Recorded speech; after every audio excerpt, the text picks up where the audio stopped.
What are you doing? Keep trying to run around. I just keep running into your face. Oh wait, shit! I'm not in power armor. Fuck! Fuck! Fuck! Fuck! Hey, we're good. Huh. All right. Thanks, Cement. I'll take it.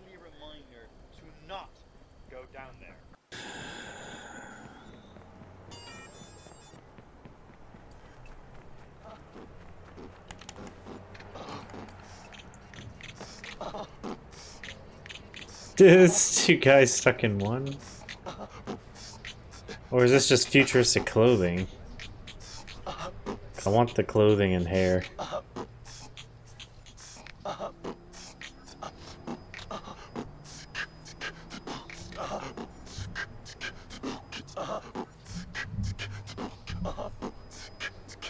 mean, do you see this?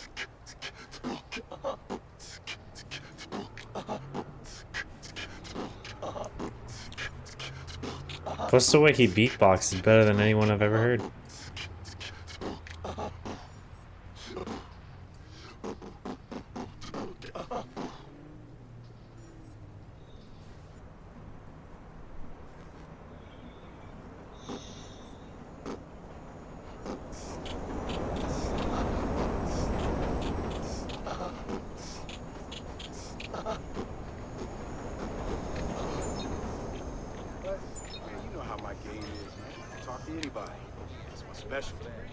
Yes, wins. What up, weirdo? Hey, girl, what's up? What do you want? Hey, girl, where you going? Can you move? Oh, you trying to play me, huh? You gonna play me a little bit. Stop That's all right, following you me, be back. loser. You be back. Look at that. See? Circling right around. Look at that.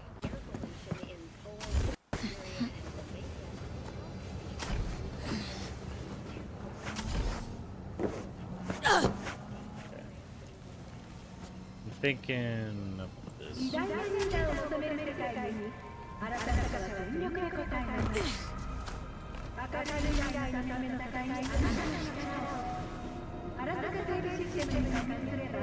Oh, come on. Grab things.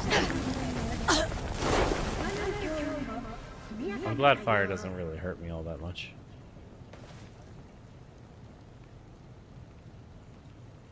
Get assessed and rebuilt all warranty straight swaps. Oh, that's good.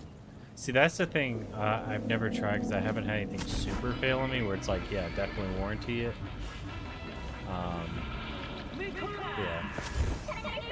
Like, I'm glad a lot of parts do come with warranties. It just takes time. That's the biggest thing. So, wait, is there another way up here?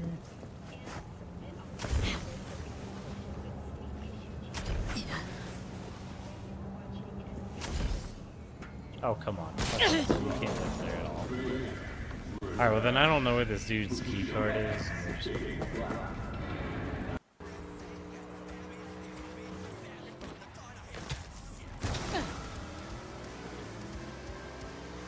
This song kind of reminds me of some of the music from Greatest Showman. On some level.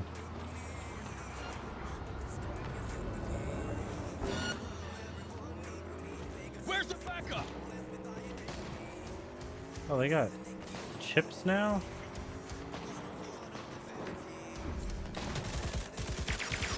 Reports have confirmed suspect is still in the area. Sorry.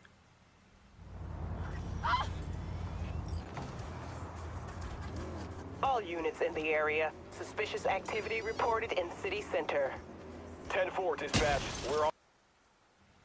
Oh no.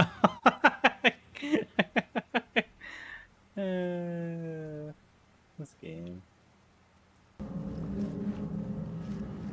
Consent to sex, exactly. My man's taking a nap and someone throws an acid bomb on him. He deserved it. I mean, look at him. He's big. What, am I supposed to take him in a fight, like fist fight? No. I throw grenades at him and hope he dies. That's the American way.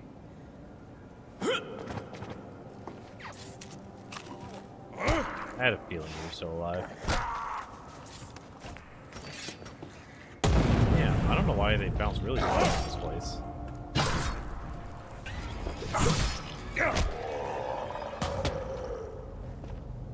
So yep. Hold that.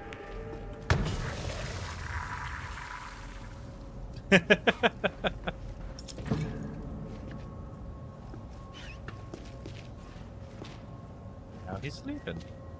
He has one shred of shirt left, and it's just the bit that shows his name tag. Let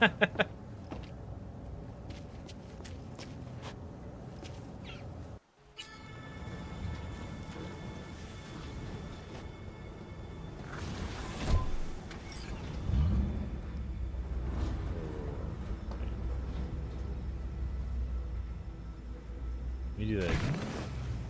Oh yeah, so they're like armored, but you get in. Oh, that's so cool. When are we getting these in real life? And this is WNS News. We have a breaking development for today's international news segment. Or should I say, interplanetary. We got company.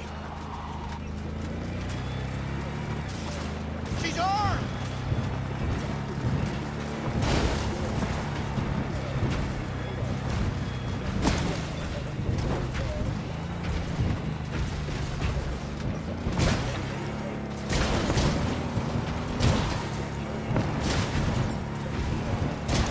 Oh, they are great models.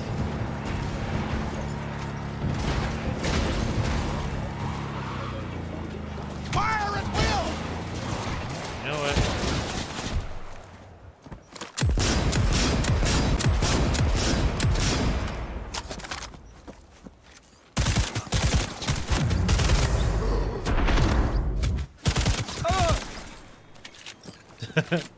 And that's how you get rid of pursuers. You just get out and shoot them in the face.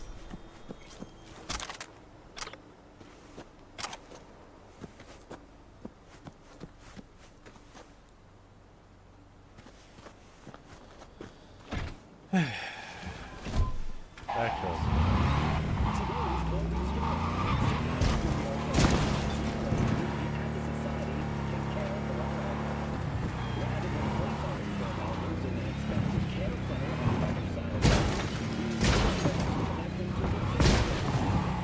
Oh my god, this thing stopped crunching. Adapting to the needs of our eldest players.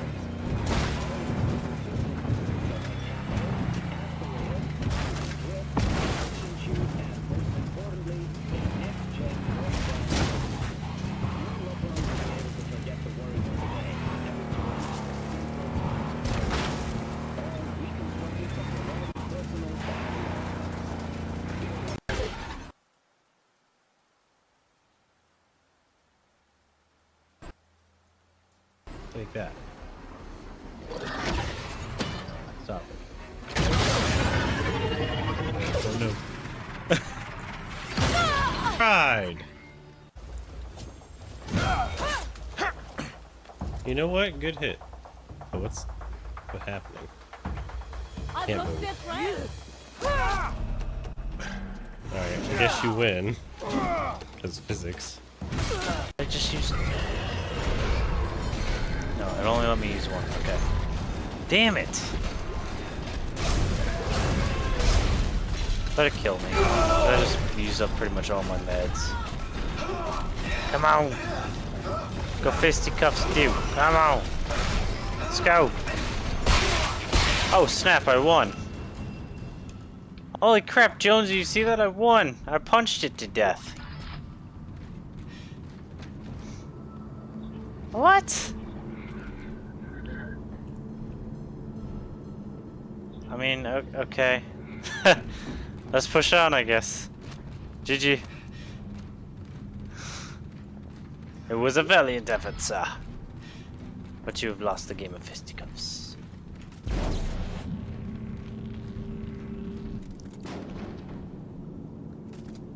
I don't know, I just punched him to death, I guess.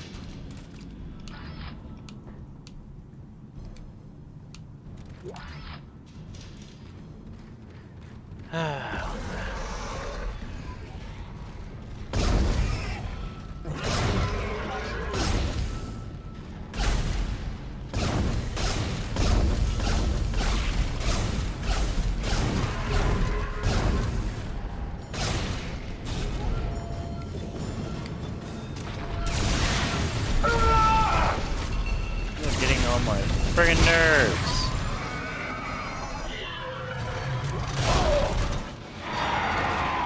In the way of my loot.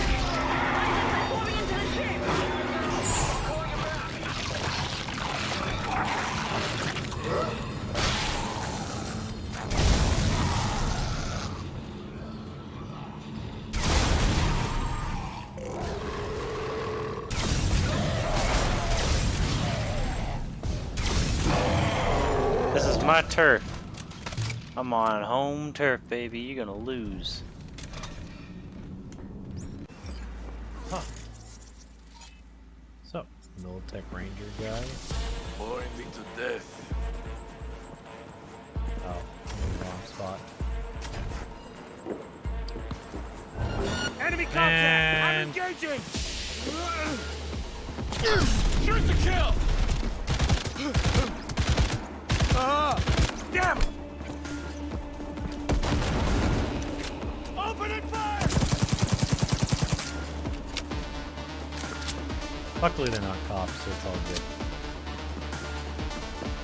So neutralize the perps, huh? This might be an opportunity.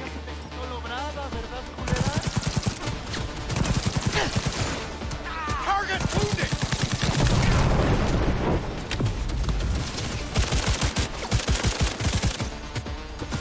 Firing, Johnson! Oh fuck, he shot the grenade in my face. No tienes que esconderte. Igual te vas a morir.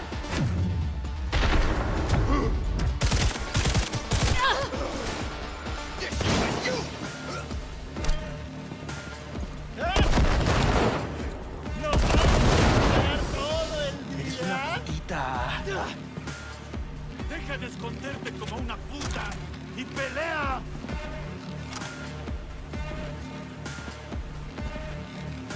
I don't know who's talking all that shit. Everyone I was fighting is dead. I can't even tell where these rounds are going. And I'm gonna run now.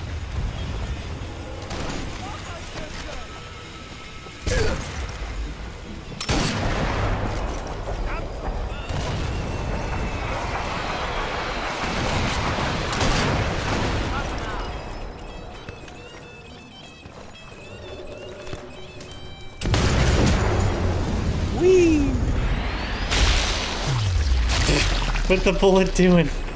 It just like bounced off his helmet. It was like, do I want to go in or do I not want to go in? Get out of here. Oh crap, I shot his grenade. Well, that happened. I'm I got the you, best. buddy. I got you. I'm coming. I got mad, so I shot him again, and it happened to hit a grenade. That downed me.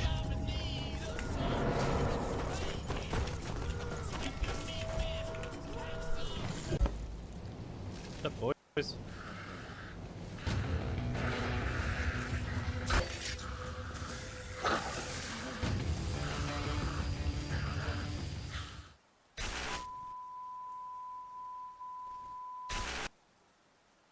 How's it going, everyone? Alright, we're going to be doing Gamescom Day 3 today. Hope you're all ready for that. Let's get right into it.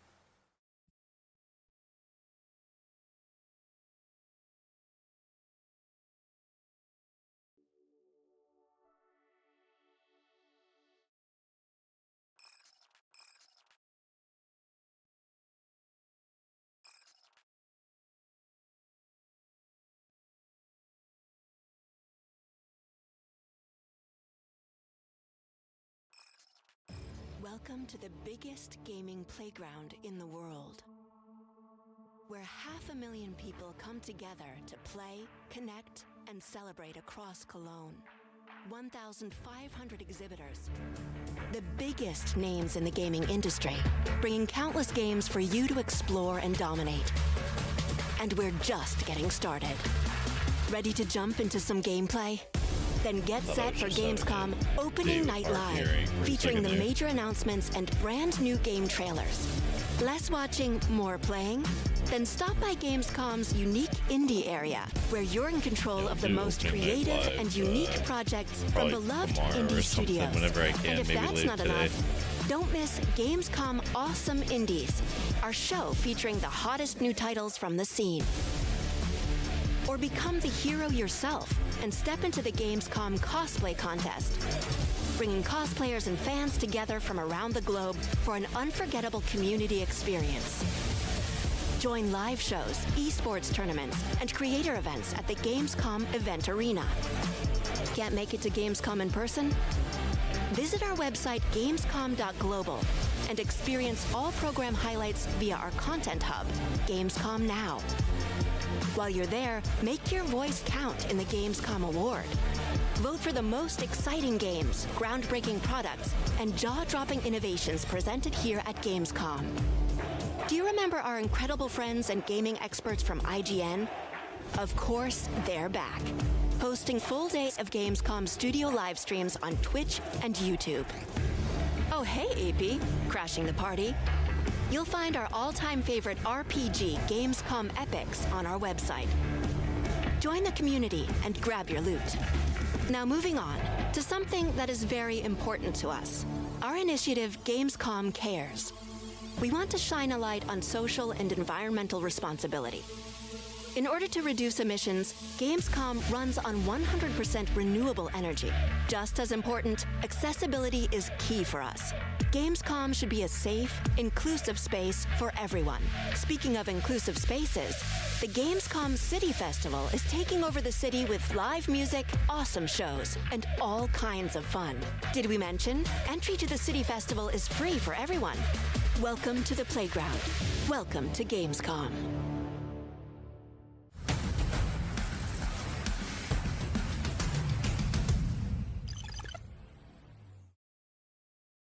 Gamescom 2025, the biggest gaming event on Earth is here. Got an awesome show for IGN's coverage of Gamescom 2025 starts right now. What is up, everybody? Welcome back to day 4 of Gamescom Studio here on IGN. I'm Max Scoville, and I'm with my good pals Jada Griffin and Brian Altano. We've got an awesome show planned for today. I get to talk Sonic Racing Crossworlds, which I'm pumped for. What are you guys looking forward to? Well, Max and I will be checking out High on Life later today, which does what all video game sequels should do and lets you ride around on a skateboard instead of just walking. Radical. Very excited for that one. But right now, let's check in with Damon out on the stage to see what's going on next. Hello there. Coming up very soon, we're checking out some upcoming horror games arriving in time for Halloween, including Silent Hill F, Vampire the Masquerade Bloodlines 2, and Reanimal. We're about to check in with Ian out in the field, and after that, it's time for Dying Light the Beast. All that and more right here on Gamescom Studio.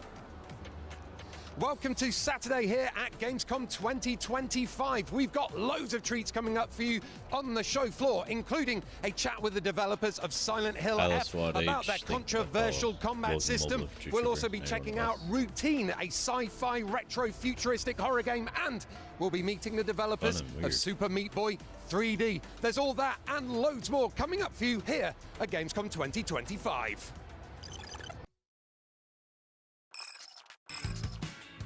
In just a few short weeks, fans everywhere will be climbing, jumping, and smashing their way through Dying Light the Beast. And with me to answer some of our burning questions is franchise director Timon Smektala. Welcome, Timon. Hi. Hello. Thanks for joining us. Yes, it's a pleasure to be here. So it's been a while since we've seen series protagonist, first game protagonist. Yep. Kyle Crane. 10 years. And he turned her 10 down long slightly. years. Yes, absolutely. 10 years for us. 10 years for us, and but a long actually even 10 more years for him. For him. Yep. Why did you bring him back for the Beast? Because we love Kyle Crane, but actually our love for Kyle Crane is like this, but our community love for Kyle Crane reaches the roof. So everyone is crazy about Kyle Crane within the players of Dying Light. And we have been hearing on every meeting, every event, can you bring the guy back? Like, we want him back. Where is Kyle Crane? So we decided to do so. This is the 10th anniversary of the series for us because the first game was released 10 years ago. So we decided it's time for Kyle Crane to get back. But then I also need to say something to the newcomers, to the people who have never heard about Dying Light or Kyle Crane. Guys, don't be afraid. You can play the Beast. The game explains itself beautifully. You will get who the character is, and he's actually quite cool and quite unique. And while we've been waiting for Kyle Crane to come back, he's been having a terrible time. Yes, absolutely. So he was captured, and he was experimented upon by this guy named the Baron. So Baron is like kind of this mad scientist that's trying to achieve his sinister goal. Of course, I'm not spoiling. But to do that, he was experimenting on Kyle. He was kind of tweaking his DNA, injecting some nasty stuff into his veins. And because of that, he wanted to break Kyle, but actually he created a monster. He created the Beast. And in this game, Kyle Crane is the Beast. He's not only a master survivalist, he can survive on his own in the woods, in the forest, using machetes, crafting weapons, crafting accessories, like finding some bandages, etc. But then from time to time, under pressure, when he gets agitated, he can unleash the rage, the fury, the wrath within him, something that we are calling the beast mode. And it's really cathartic. Like, this is a moment where you can really kind of turn the tables and deal damage and pay to the world what it's doing to you. So he's a much angrier dude this time around. He is angrier, and actually at the start of the game he's actually super angry. Like, this is like, you can feel that in his emotions, in how he talks. We have a great voice actor, Roger Craig Smith, basically a legend in voice acting business, and it's really conveyed very well. Like, you play the game and you feel that there's a lot bubbling in the guy. But then he starts meeting people. He escapes the Baron's lab with the help of a character named Olivia. Then he meets survivors that are trying to struggle in this valley of Castor Woods where the game takes place. And like, as always, like when you talk to people, you kind of soften a little. He opens a little to them. He realizes that he cannot really take revenge on Baron by himself. He needs to create an opposition, like build an opposition against him. So he's basically helping other people to motivate them to oppose the Baron. All right, I want to get into beast mode, but just quickly, tell me about Castor Woods, the new setting, the new location. Oh, it's beautiful. I guess if I wouldn't be there, I would love to be in Castor Woods, because it's a place which is modeled after Swiss Alps. So it's like we can see that on the screen, it's like a very beautiful valley. Mountains on the horizon, touristy town in the middle, lots of forests, hiking trails, farm fields. We also have like dirtier, like less beautiful places, let's say swamps or like generally a lot of like dark forests, but it's a place that you would love to visit if not for the zombies there, right? So and actually what's interesting is that it's quite a new place for us, because all of the Dying Light games have been taking place inside cities. And this is different. Like, they are not that, like, not everywhere it's so easy to parkour, not everywhere it's so easy to kind of chain those moves, but because of that, you actually, it works better for the survival horror experience that Dying Light the Beast brings, because you feel fragile, you feel exposed, you feel that the zombies can see you from afar, and it really adds a lot to the atmosphere and the tension that you feel in the game. Okay, and so we're seeing a lot of like key differences from the previous Dying Light games, but also like the series DNA, the Dying Light DNA. Absolutely. What have you learned making these Dying Light games that you brought to the Beast? Oh, a lot, but I think the most important thing is we have learned that you need to focus on details, because actually the details are the things that make the Dying Light experience, like how the sun moves on the horizon, like when the zombies, the sun sets, they look at the sun setting down, like all of those little things, the physics of combat, like when you hit a zombie, like how detailed the reactions are. With Dying Light games, we're always striving to create something that's very immersive, something that really puts you into the world that you have created. And what we discovered is that you cannot really achieve that if you only are using like very broad brush strokes. You really need to nail all of the details. So this is something that we have learned as developers, but also something that we have learned from our community. I think generally all of the communities for all of the games are very brutal right now for developers, because they really kind of look at very specific, very small things. And as a developer, you just have to deliver that to make the players happy. Yeah, players are demanding, and they have an eye for yes, detail. Exactly. For real, for real. Exactly. So in the recent preview on IGN for Dying Light the Beast, we called Beast Mode like Super Dying Light. Absolutely. So how does the game, tell me, how does the game change when you're in beast mode? Well, it changes a lot. So, like, we had some experience with that because Dying Light game also has the day and night cycle that changes the experience, right? So even with day and night cycle, we almost have like 2 games in one. And now with the beast mode, we again have 2 games in one because when you are not in the beast mode, you are a regular human. Like, you can jump as far as a human can, you can hit as strong as a human can. And to survive, you have to use all of your brains, all of your instincts. And in the beast mode, you really get brutal, you really get powerful. You can run faster, you can jump higher, you can reach places which are basically unreachable to humans. So this kind of opens a new layer of the map and opens a new layer of possibilities for you to solve challenges in front of you. At the start of the game, you don't have that much control over when you trigger the beast mode, where you go into the beast mode, because the rage is so kind of bubbling, as I said, inside Kyle, that sometimes it just bursts, and then you can really basically, then you are using this mostly for combat. Throwing down your weapon. But what happens in the middle part of the game, where you start to control the beast mode a little bit more, you can actually start using it to, as I said, to get to the places to solve traversal, geometrical puzzles. So it really is kind of like another tool that you can use as you explore, as you are trying to survive in this world. Okay, so beast mode eventually becomes a choice that you can yes, turn absolutely, on and off. absolutely. And is the game still scary? Is it still a horror game?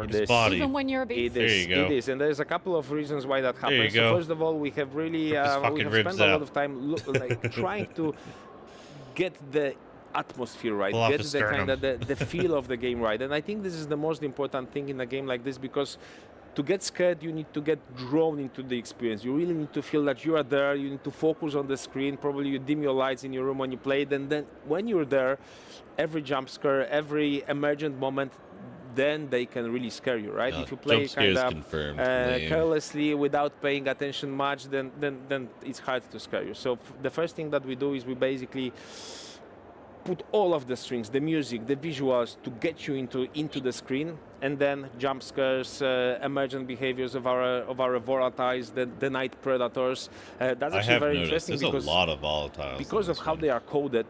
As developers, like, we are also getting scared by them. We also don't know what they are going to do, because they have not only they behave kind of like smart beings, very powerful and scary, but still smart beings.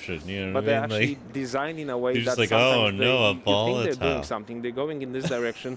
But sometimes they just start twitching and suddenly turn around, right? So they constantly keep you on your toes. And so there's a number of things that we are doing to get you scared. And the beast mode doesn't destroy it at all, because still the beast mode is basically time limited. You cannot use it all the time. You don't have control for it for a very long duration of the game.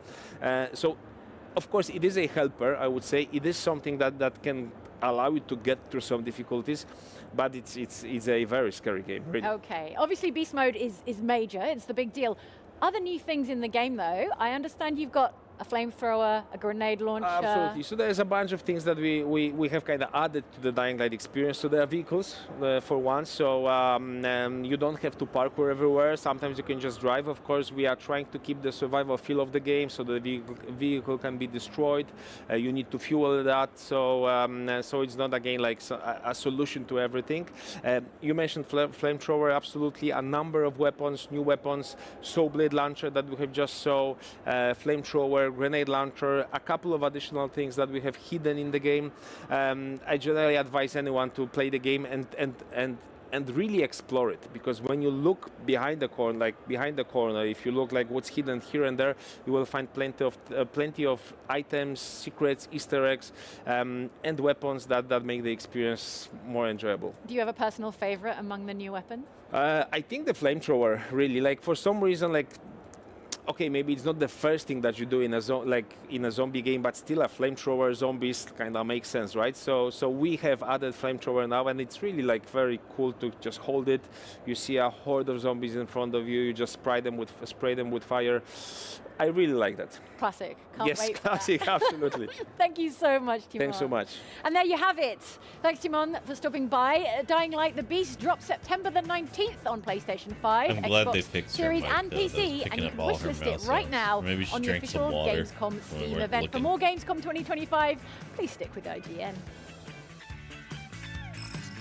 Experience the sprawling metropolis of Hetero in NTE, Neverness to Everness. God. Same shit over and over.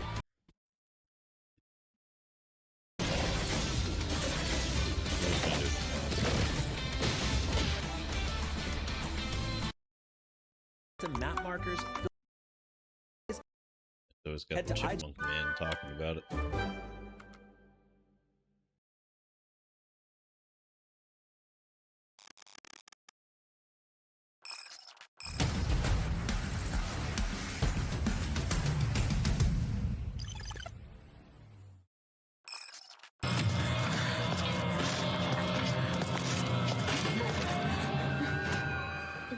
Despite the massive hype for Silent Hill F, I think it's pretty safe to say that longtime series fans have been a little bit concerned about what's been perceived to be a shift in combat styles towards something a little bit more Souls-like.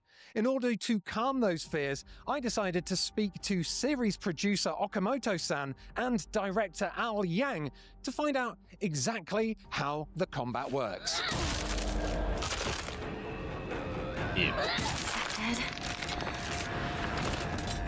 Weird doll lady.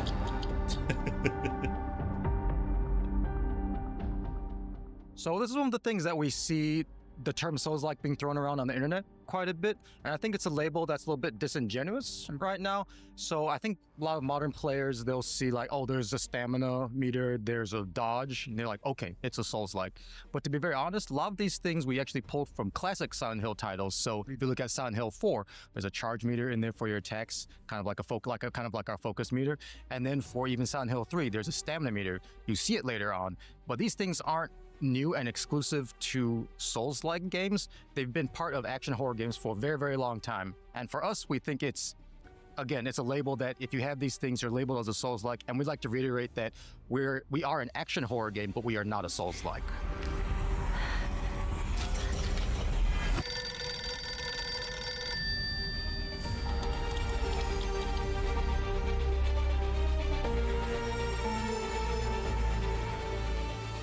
When we were looking at Silent Hill F, this is the first Silent Hill title for a very long time. And of course, we wanted to respect the older fans out there, but also kind of bring in kind of fresh blood, maybe people who haven't played Silent Hill. And then because of this, we spent a lot of time kind of looking at the classic titles and be like, okay, what's the gameplay that people could expect here, but what's also some gameplay that newer fans might be interested in? And one of the things we really settled on is Silent Hill 4 had a very extensive combat system that was also very melee focused. So from here, we basically said, okay, if we're going to do this, we still have to have all the trademarks of classic kind of a horror gaming, traditional horror gaming combat. So there's some things that are very interesting and very similar, which is like distance. If you are closer to someone in a traditional horror game with guns, then it means it's more dangerous, you know? And then because of that, you have things like kind of aiming, your crosshairs, they have to kind of go in. There's a lot of time, there's a lot of weight. It slows down the entire pacing of the game. So because we settled on melee combat, because we wanted to kind of go in a fresh direction, we had to take a lot of these core systems that slowed down the pace, that regulated combat in traditional horror games, and then find an analogy for them in our title. So again, aiming and then crosshairs going down is kind of like our focus meter.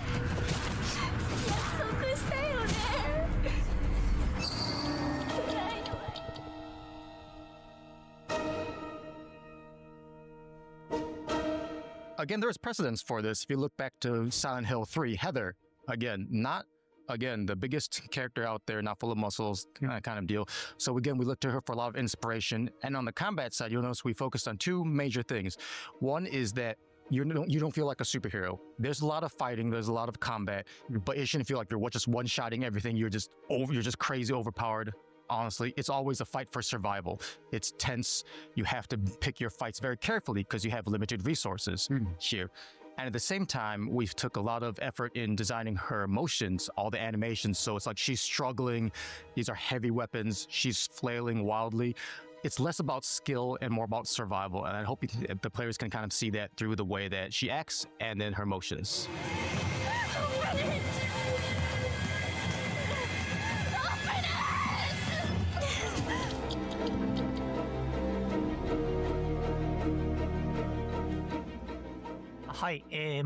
So for those types of players, we have a type of experience in the form of a difficulty setting called story mode.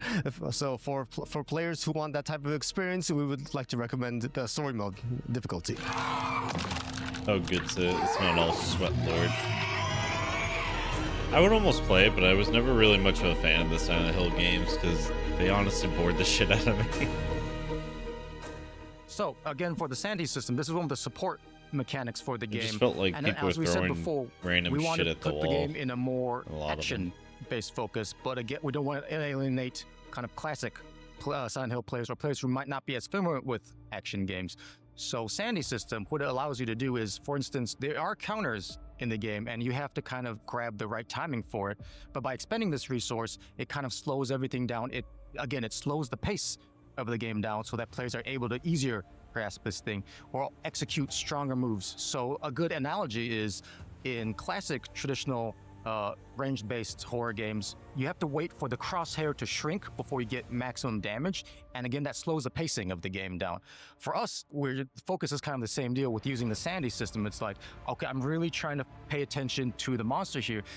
Until my gauge fills up, I can unleash a stronger, like a headshot attack. But in the middle, if they decide to attack me, then I have a much stronger window to basically counter back. So it's there to really regulate the pace of the gameplay and to kind of help the player defeat combat easier. It's got my home too. The halls, the doors, everything's changed.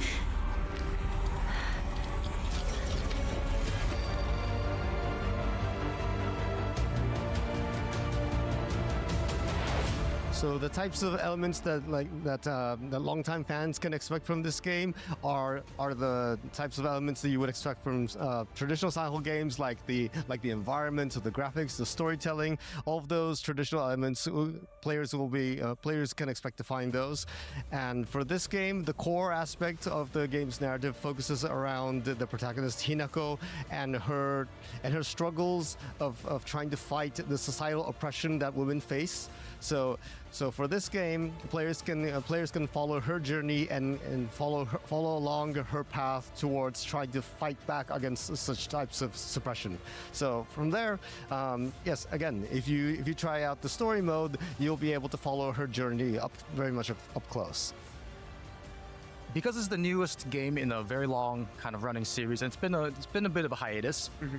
For us, the most important things is to go back and grab the atmosphere, like that classic tension and dread, the kind of not knowing what's around the corner. Like, I think for us, the atmosphere in Silent Hill is something very unique that no other game has, so we spent a lot of time making sure that fans would kind of recognize this, not just from the gameplay, but also from, there's some story deep cuts I think some longtime fans might pick up on and enjoy, but then just like in the beginning of the game, as you're walking down the hill, the empty kind of town might seem familiar to some longtime fans. So some things aren't very direct, for instance, but we try to make a lot of things in the game that would feel at home to a lot of these longtime fans.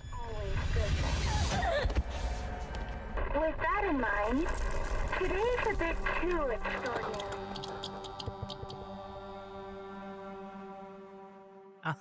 Yes, Silent Hill Elf will be coming out in September 25th on the Xbox platforms, PS5, Steam, Epic Store, and Microsoft Windows. Who are you? Please. Just die. Massive thanks there to Okamoto-san and Al Yang for answering my questions. Oh, and now, if you one thing I didn't want to know, a bring lot up of the is Silent something Hill they told games me are off just camera, about your and that own is that the mental gameplay of illness. Silent Hill F is actually character cyclical, just being really and that there are sad multiple or endings whatever. that you can unlock through repeated play, and also that as you play, you can unlock new skills and strengths for Hinako. That means if you start on story walking difficulty hamburger. and then play on harder difficulties, you'll have experience from the playtime before, and Hinako will be slightly stronger than before. This is a game that's meant to be replayed multiple times, so there is no shame in starting the game on story mode, experiencing that classic Silent Hill story, and then going in and experiencing some of that harder combat. Anyway, hopefully this has calmed your fears a little bit, but for more about Silent Hill F, stay tuned to us here at Gamescom 2025.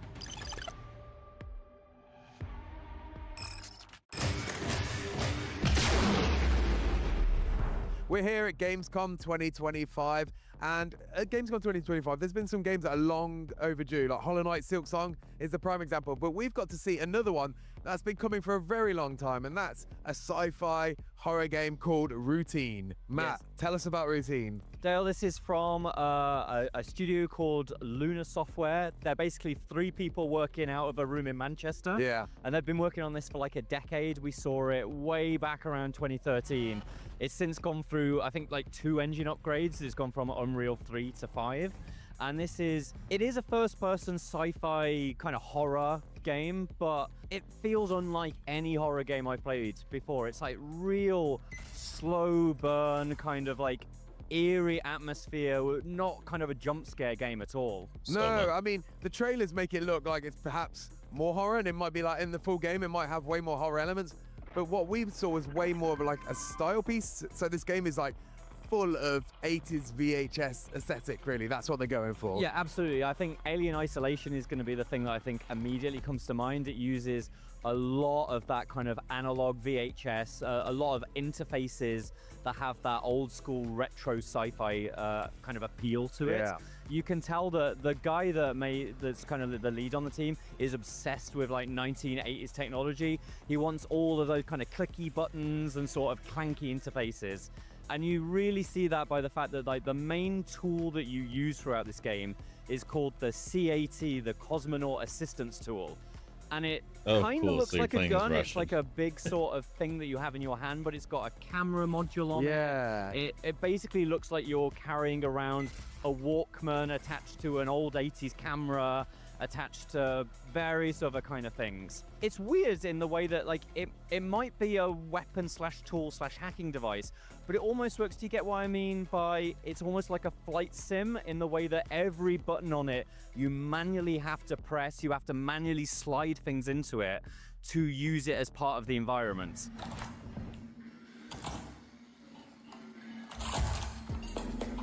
Yeah, absolutely. Like, I mean, we're talking about the VHS aesthetic. That's not just a visual like screen thing. It's also the idea of like the way that cartridges load in, the way you add power and elements. There's all these flipping mechanical hinges and actual like buttons. My favorite thing when you talk about the developer who's obsessed with this aesthetic is when he was talking about designing UI elements. Like, how do we get it so this game has no UI or intention to have no UI, and so it's all about being in the environment, teaching the player where to press buttons, what to do. And I floated the idea of like, oh, maybe you could have an LED light around the button. He was like, absolutely not. Did not want that at all. He wants to stay true to that aesthetic. Yeah, it is like, it feels really authentic to that time. Of course, the idea is that you're on this kind of lunar base, and can really only be described as kind of an American mall, but set on the moon. It's so strange. It's set in the 90s, but it's as if in the 1980s we colonized the moon and created this area. Right. And basically you're exploring it, you're trying to figure out really what's happened. Everything has clearly gone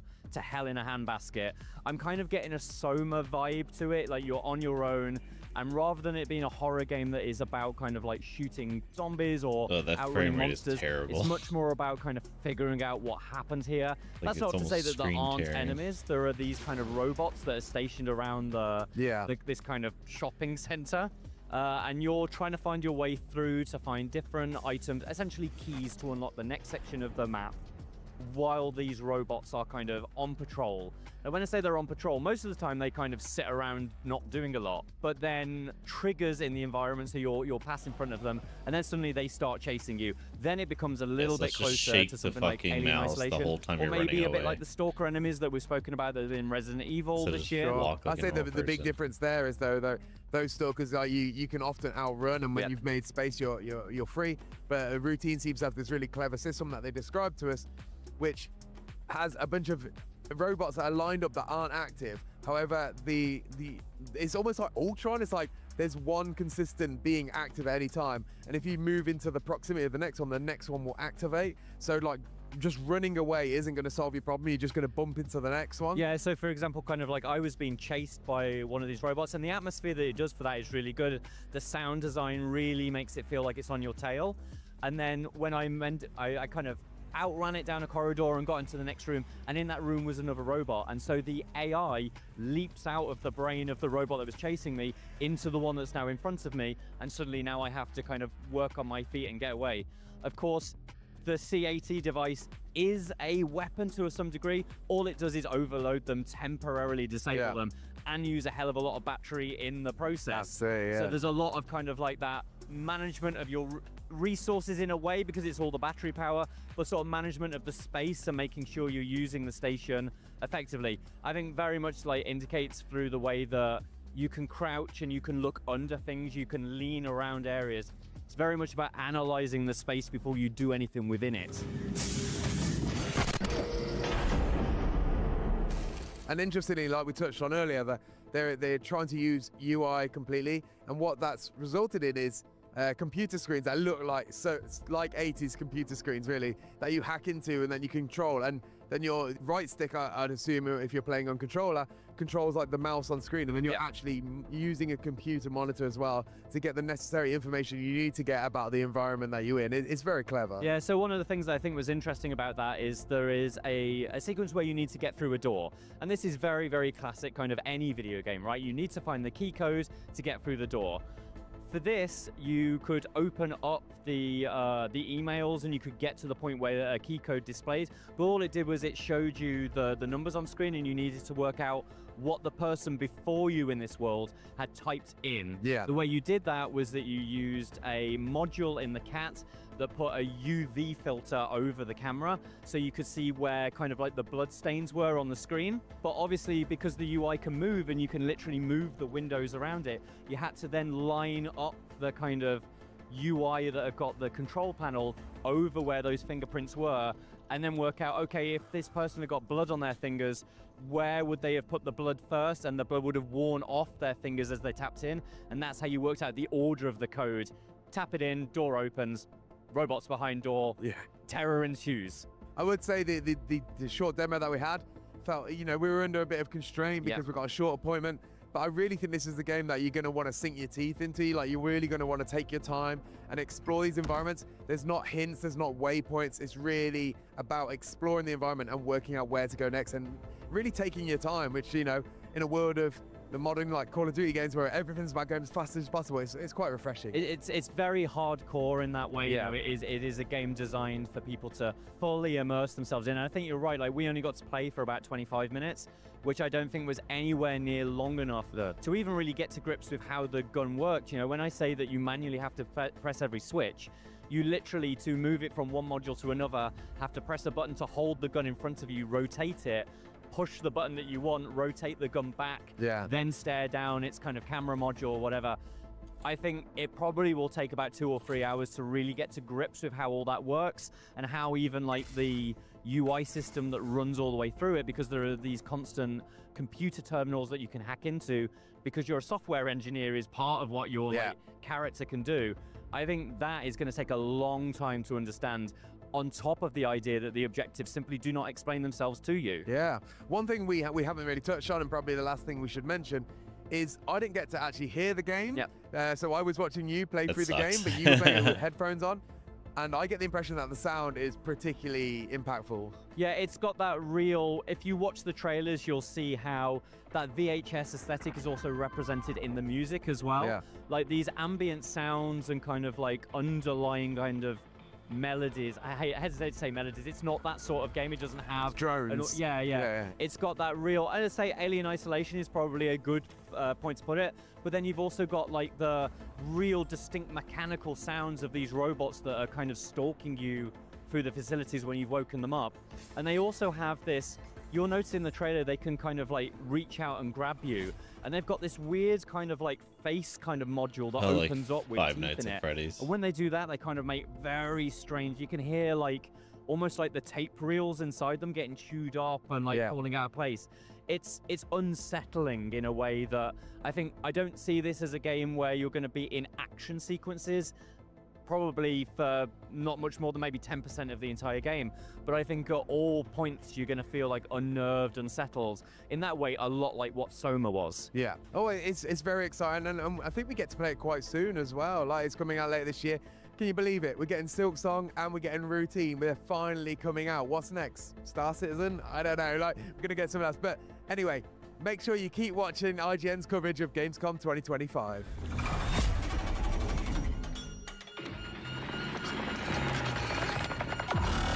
That's going on the list.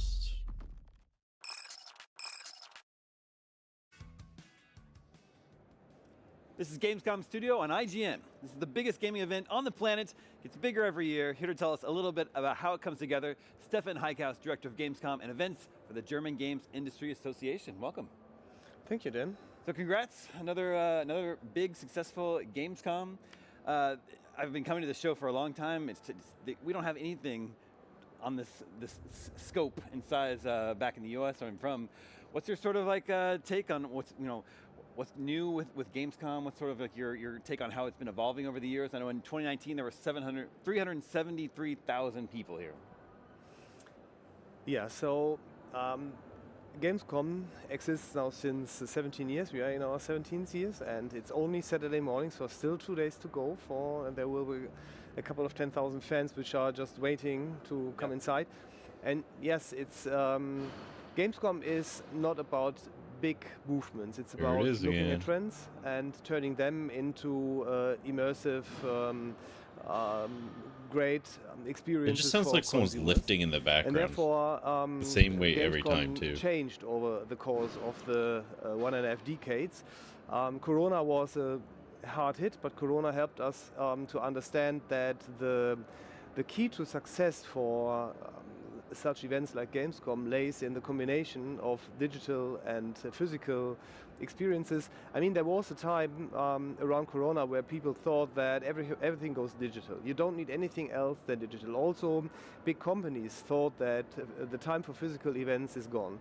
I think Gamescom is a very, very good example for that this is not true. And this year we also feel from the vibes from the exhibitors, but also from the consumers, that they all understand that this is the case. So the engagement of many exhibitors has grown over the time since COVID. What are some of, you mentioned following industry trends, what are some of the biggest trends that you're looking at today? So last year we stepped on the trends with cards and boards. And we added artist area, because this is also something which is tiny if you compare the artist area with halls like we are sitting in, Hall 7, with these big publishers and big companies and big booths. But there are more of this kind. So for example, anime and manga is one of these trends that we already see since a couple of years. And we are monitoring these trends very closely, but it needs more than just being a trend to. What are those calluses? Into our it's our in program. the bottom it also has too. to fit into the overall experience. I can't even think of what you would be holding where only the two stick with this example. knuckles get on the fair, calluses. It's not on the event, but it's not that it has its own area. So or something weird. Like that. To get an He's own area, lifting you weird. need more of it. Then we need also an idea how to set this into practice and how can we be leading in an area. Yeah. Yesterday, here at Gamescom Studio and IGN, we presented the Gamescom Awards, the big award show. And each year you give out a Heart of Gaming Award, which isn't necessarily a game. It could be recognizing a person or a concept or an idea, something important. And this year you gave it to Artist Alley. Artist Alley, which is a very cool space in another part of the convention. So why was that important to you to recognize the Artist Alley this year? You're right. Heart of Gaming, we always look at something where either the community is very engaged, or be it social engagement, or be it it could also be a game which touches a specific trend which is important. This year, Artist Alley, it was a hard fight in the jury to find out which they would choose. At the end, it was Artist Alley. I think Artist Alley honors the engagement of these thousands or hundreds of thousands of people who love their characters, their brands, their games, and turn this into great pieces of artwork, be it paintings, be it figures, be it whatever their creativity tells them.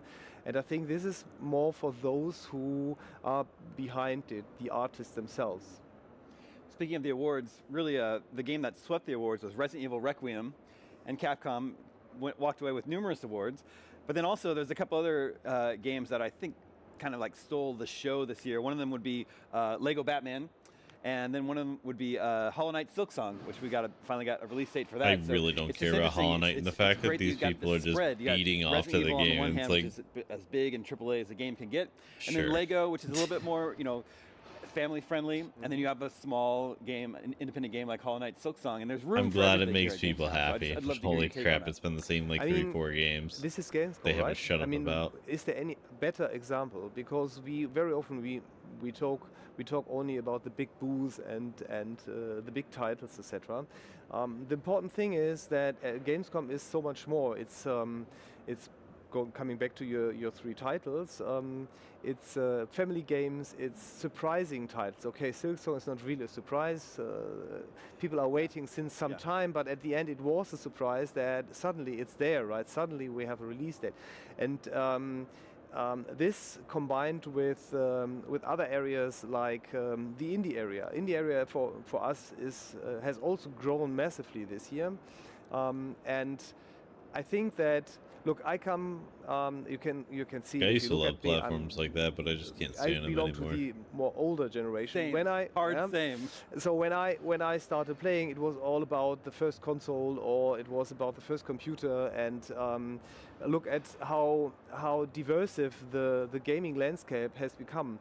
And yesterday I was in the indie area and was completely overwhelmed with these hundreds of games. And I mean, this all stands for the spirit of Gamescom, that everyone finds something. So I can only suggest everyone who is coming to Gamescom have a plan. So think about what you want to do, because once you are here, you are completely overwhelmed, and then you perhaps miss a great game or a great situation. So coming out of this Gamescom, after seeing all these games, what are you excited to play in the future? Me personal? Okay, I don't know. It's no secret. So I'm not playing. Bro doesn't play games, yeah. I'm not playing games. Okay. I played a lot when I was younger, but on the one hand side, I have a busy job. I have family. I have very great hobbies. I have a which life. Are more around I shower water regularly. and not so much about digital. So there is not so much time to play games. But I think that, and I'm just 1.5 years back in the gaming industry, but it feels like I can't hold it back much longer. So perhaps if you ask me next year, I might have the one or other title that I then tested myself. Okay, we'll check in with you next year. In spite of all that, you put on an amazing show here. So congratulations on another successful Gamescom. Thank you. Okay, if you've never made it to Gamescom and you love video games, the biggest video game convention in the world will return to Cologne in 2026. We've got lots more Gamescom Studio and IGN coming up in just a bit. Don't go anywhere. LEGO Voyagers is a new two-player co-op adventure about two friends on a mission to rescue an abandoned spaceship and embark on a journey beyond their wildest dreams. Experience life as a Lego brick. Tumble, jump, This guy.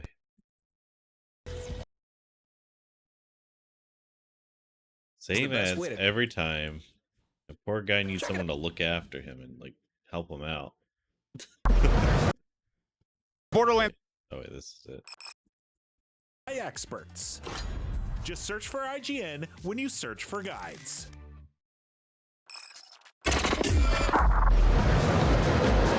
All right, I'm here at the Gamescom 2025.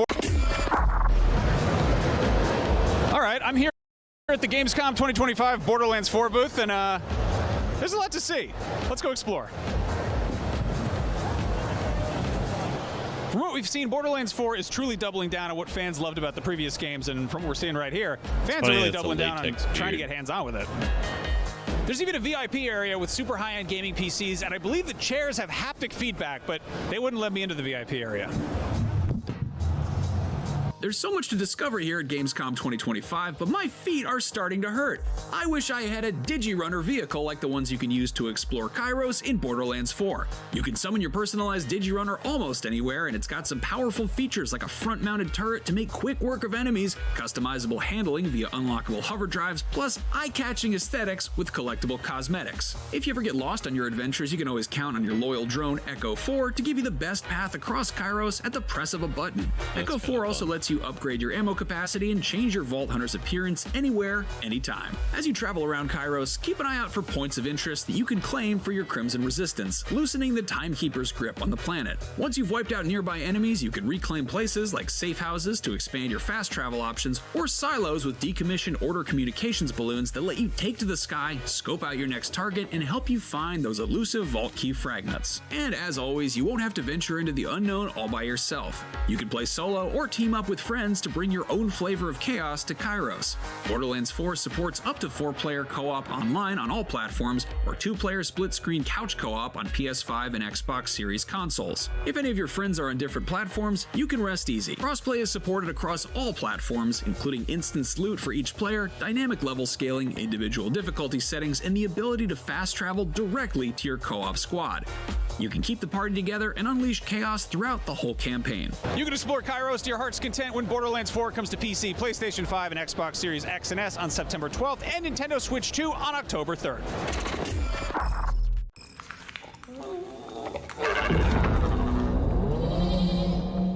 What's up, everybody? Damon here on the show floor at Gamescom. I'm here with David Mervick, narrative director of Reanimal. So let's talk about Reanimal. This is a spiritual successor to Little Nightmares 1 and 2. Survival horror, some stealth, completely played single player or cooperatively. It definitely has some similarities to Little Nightmares, but how would you say it differs? I mean, there's lots that's different, really. This is like a shared screen co-op game, which we've never made before. Yeah. We really felt that there needed to be this kind of game out in the world. So we did a lot of work on the directed shared camera, and of course, doing like single player, couch co-op, and online co-op. Oh, they do is a big challenge for us, but definitely one we thought was worth making. And also, these are older kids, and they've gone through a lot harder stuff, so it's a darker tale. It's a lot more violence. I use that word quite a lot whenever, kind of making decisions as far as story and stuff like that goes. Sure. So I think the premise is that a young brother and sister are traveling through a very hellish landscape trying to rescue their friends, right? Yeah. So as the narrative director, what was the story you wanted to tell here? And how did you want to tell it? Really, it's a story about friendship and survival, like what kids have to go through just to survive in this world. Having grown up in a nice way, something just goes on with these kids that they need to confront, and the first thing they need to do is find each other and escape. So they're trying to survive, they're solving some puzzles, but I believe there's also some room for exploration in the game, is that right? There is, yeah. You get around by boat and on foot, and we always like to leave little tidbits on the side for people, who want to find out a little bit more about the story, or just those that collect the hounds, people who want every mask, every collectible, and there'll be a few little treats for those that collect everything. How would you compare the spookiness level to that of Little Nightmares? Is it about the same? Is it scarier? No, well, we never really judged it against Little Nightmares. It's more about we always find the core of what we want to do. Like, what's the core of the world? What's the core of the story? And that kind of tells what the game demands to be. With this, it was a darker tale, and we wanted these kids to have really gone through something that they need to kind of reconcile with. And so that just kind of makes it be a certain way, you know what I mean? And like I say, the term violence is always coming through, and same as being scared together. So that's why we kind of made these older kids so that they could face a little bit more. Can you tell us what the word Reanimal means? No. No, it was something that we considered all sorts of names, and it's a difficult one. Like, naming a game can seem very easy, but it's got to capture the soul of our game, and we weren't happy until we found that. And then someone suggested it, and it just resonated with us, because obviously animals were in that game, very unpleasant animals. Yeah, yes. We're already in the game. Yeah. But there was other aspects. If you start picking apart that word, there was other things that kind of sang to us. And hopefully when people play the game and come out the other end, in relatively one piece. They'll have their own ideas what they get from Reanimal. Did you spend a lot of time coming up with really unpleasant animals? I mean, we always do. You know, the concept artists, you know, are always kind of coming up with new stuff. And in the very beginning of this game, there was all sorts of stuff coming out of the woodwork. And we started to find that like the stuff that featured animals really, really resonated with us, with the world we were getting interested in creating. And so they just kept coming back and kept coming back. And so they all just kind of coalesced around this core of this game. So yeah, it's been quite fun. When you're making a horror experience, is it tricky to keep coming up with new ideas that'll keep the player engaged? Rather, you can't just do the same sort of scares over and over again, right? No, it's always a ballet dance, really. You know, you've got to. There's some of my favorite like horror movies, like Alien and The Shining. They really, really take their time to build up an atmosphere and a sense of dread and trepidation over what's going to come, because you always know that moment of catharsis is coming, whether it's a jump scare or whatever it is. But you've got to earn that, and that all comes from the atmosphere and creating a certain mood that the players just like lose themselves in, and then we shake them out of it. Sure, yeah. Is there a definite time period in which the game takes place? Because some of what we've seen, some of the imagery looks like it could be World War I, or some of it looks like it's in the 80s. The 1980s? Yeah, no, we don't really like to have it in a particular place in time. This is really, it's about kind of these expressions of violence, these things that you recognize yourself even, that we see these things and we resonate with them, like, oh, you know, and you've seen these, you know, like you say, you've seen yourself, like World War I, but it's kind of a little, we like to create worlds that are a bit out of time, but still that feel recognizable as our own kind of world.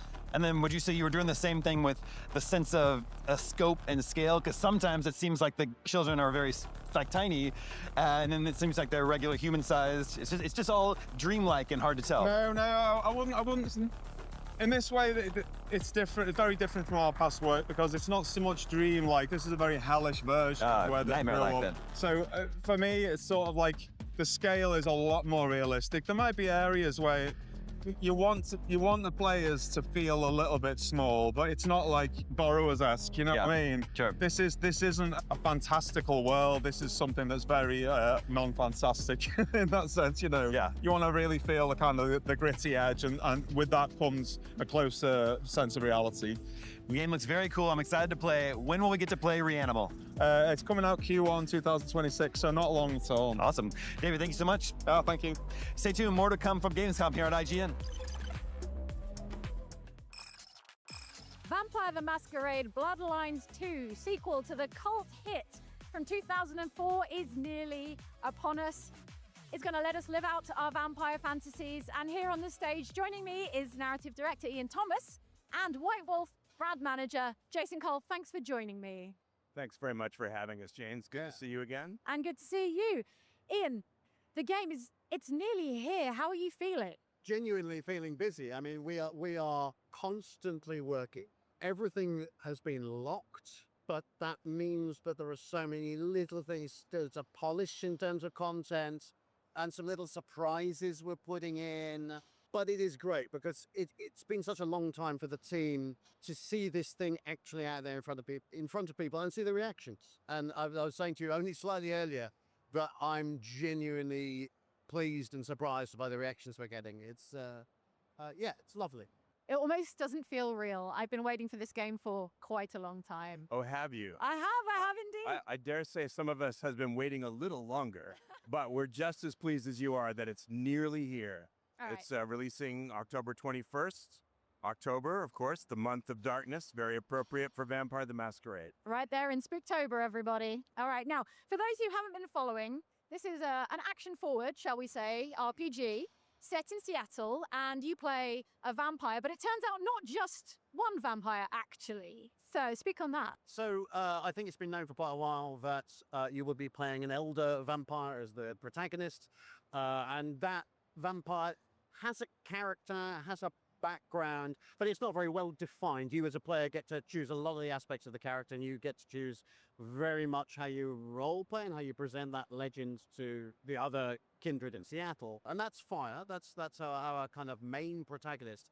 However, again, it's been out there for quite a while. There is a voice in Fire's head, a character called Fabian, and it's become clear over the last few days that Fabian, in your head, your guide to Seattle, a much younger vampire, only 100 years old, he's a Malkavian, he's a detective, and you actually get to play some of his story as well. And that's kind of interleaved with the action RPG.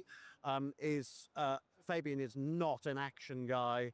He's an investigator. He's a curious gumshoe detective. That's what he thinks he is. Whether he is or not remains to be seen.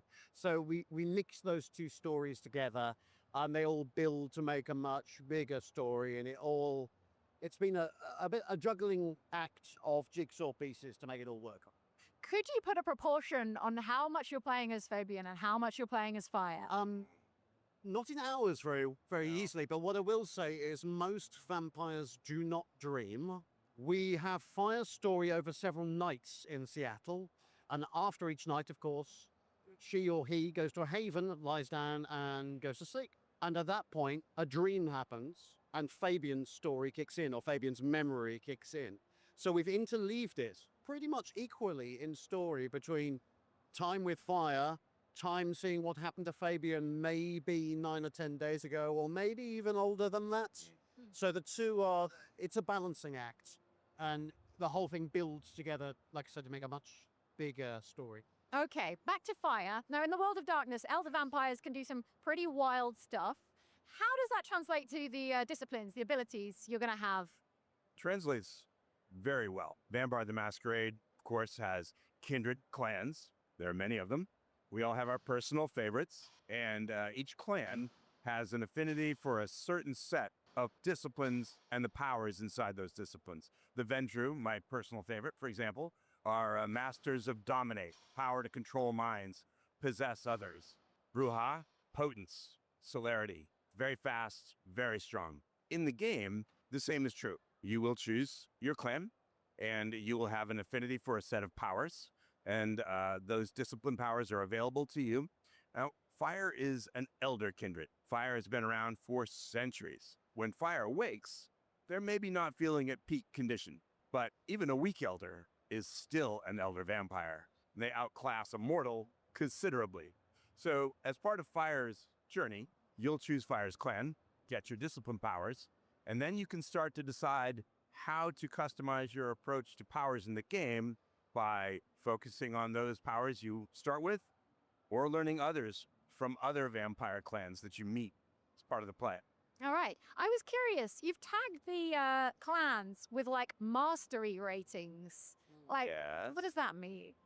Effectively, from a gameplay point of view, we think that one is going to be easier for maybe somebody new to the game to cope with, because something like the Bruja, for example, it's a straightforward idea. You go and beat people until they fall over, or you rip a bit off. But with the approach to each clan's interpretations of Fire is probably a starting point. Each clan choice and each initial set of powers, which, as Jason says, are way above mortal and considerably above most vampires you will meet.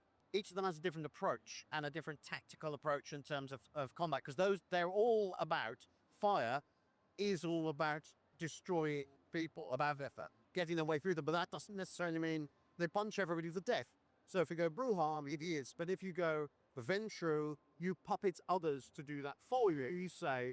Or if you do Banu Hakim, you can use stealth. Or you use Tremere, you can use blood magic at distance. So the level and the gameplay of the maps are designed in such a way that you can play a very different approach to how Fire deals with these enemies. Yeah. Away from the messiness of combat, the world of darkness for vampires is all about like politics and intrigue and betrayal and treachery. Like, how does that manifest in the way someone's going to play your game?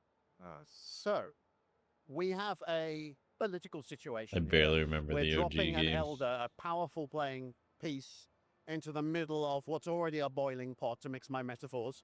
So how this manifests to the gameplay point of view is that, unlike something like the kind of Paragon Renegade approach of something like Mass Effect, it really feels like all of the major Cyberpunk. characters who Fire talks to Like have they an just saw opinion Cyberpunk, about they're like, we Fire. could do that, but So if Fire vampires. presents themselves Since they rebuilt as, the "I am game the after mighty 7 elder, years. and you will do my bidding, you will respect my authority," then some vampires will oh yes, that's fine, but some will, that it'll make them bristle, it'll make them treat them differently, and each of them has a different set of opinions. So you can roleplay fire as this incredibly strong vampire and hope that everybody will listen to what you say, but equally you could go to one and flatter them or persuade them, convince them, which means that you get into, it's a juggling act of politics, of balancing all these characters, and there are consequences for all of that. But it also means you end up in situations like, here is a room full of 3 or 4 vampires, Why is her and they tattoos ask all you fucked? publicly a question, and you have to decide, well, I could choose that line, and then that person or that person will really respect that, but those two are going to hate it. So there's this constant political game going on top of everything else. I see. There are, in fact, more specific kindred politics that fans of Vampire the Masquerade, the role-playing game, will be familiar with. There is and was a prince. There is a sheriff. There are powerful vampires with hidden agendas, and they all want things from fire. And part of Fire's journey along these nights in Seattle is to figure out the intricate structure of politics in the city. Can I trust any of these kindred? Can any of them trust me? And how do I decide? Okay, asking for a friend. Certain vampires are known as like romantic sorts. Is there romance in your game? And what does it even mean for a 300-year-old vampire? That's a very interesting question. Can kindred love? And the answer is yes, but... There are definitely characters who you can get quite involved with, and we spent some quality time in the sound booth with the actors. Let's put it that way. I see. And it was an experience for all involved. And that's all you have to say on that for now. I think it would be much more fun for your audience and more amusing for us if they discover for themselves what happens when kindred decide to romance one another. All right, there you have it. Those were all the gory details from Vampire the Masquerade Bloodlines. And like 2. the Thank British you, monarchy, it's not really a family and tree. thank you for It's a watching family here log. on the Gamescom Studios stage. Stick around for much more from Gamescom Gosh 2025. darn vampire inbreds, that's how you get ghouls. Hey you! Looking for a way to wear your fandom with pride? The IGN store is the ultimate destination for awesome merch and collectibles from the biggest games, movies, shows, and everything in between. Cruise the wasteland in style with a Vault Dweller hoodie and replica Pip-Boy. Kick back and relax to some of the best game soundtracks.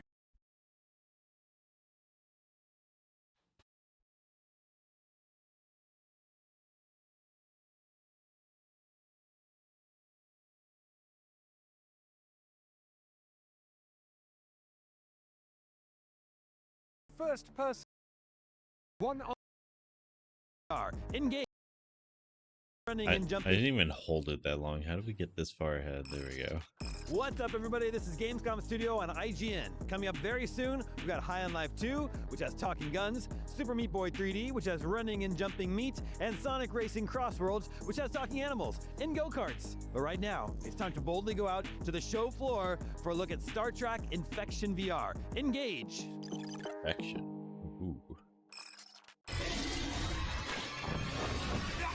This is not Star Trek.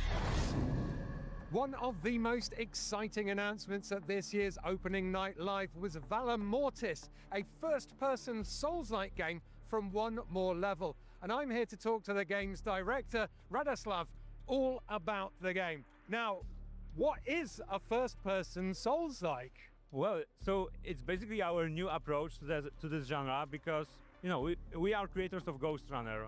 So this DNA is also visible here.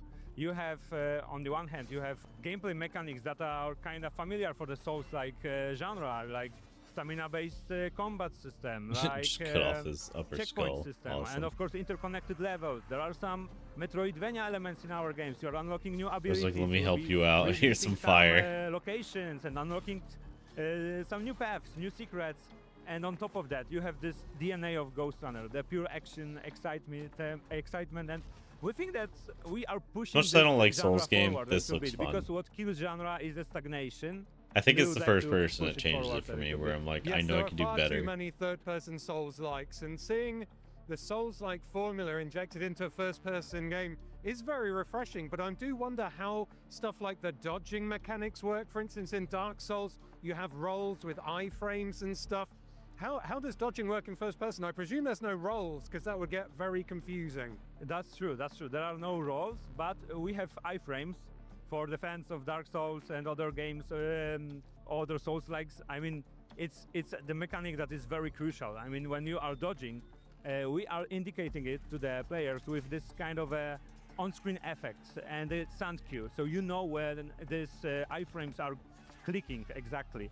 So you can feel it basically without watching it, because you know this is also main difference. You are the hero. You are not observing your character fighting. You are basically feeling that the tension, the immersion is much higher in the first skull person. just exploding. You feel every blow from the enemy. When you dodge the bullet by the inches, it's also something very special for the players, and we think it's something refreshing, breath of fresh air for the Souls-likes. Yeah, it definitely does. And there is a fresh mechanic, really, where you are balancing, it looks like, pistol play with sword play. How does this mechanic work? The kind of parrying system, is it, or a finisher move? Oh, it's quite complex. I mean, we have this dual wielding mechanic. So on one hand, you always are carrying your saber, and on your left hand, you are carrying your pistol or your basically hand, but with a superpower. I mean, supernatural power that we call transmutations. You can cast a flame basically from your hand, and combination of it during the combat is crucial. With your handgun, you can aim for the weak points on the enemies to deal massive damage.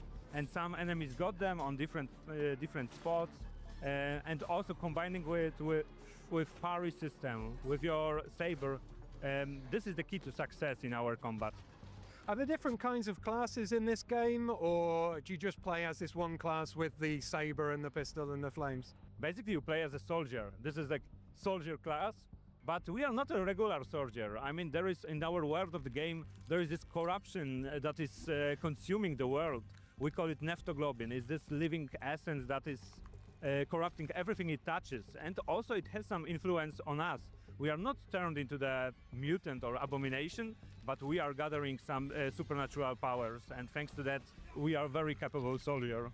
Now, I was wondering about this neptoglobin stuff. Like, is this what you use to level up? Because in traditional Souls-like games, you have maybe souls or runes, and then you would rest at a fire or a site of grace. How does leveling up work in this game? Well, it's kind of similar. I mean, in our game, it's more like the catalyst of this neptoglobin. Like, it looks like a shard, something like that, that you are gathering, and you can spend them on the lanterns.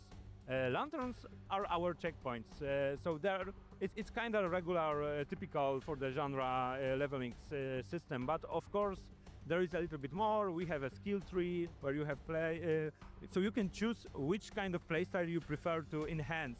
And if you are a master of the saber, you can add some points to stamina, probably, to be able to dodge very fast.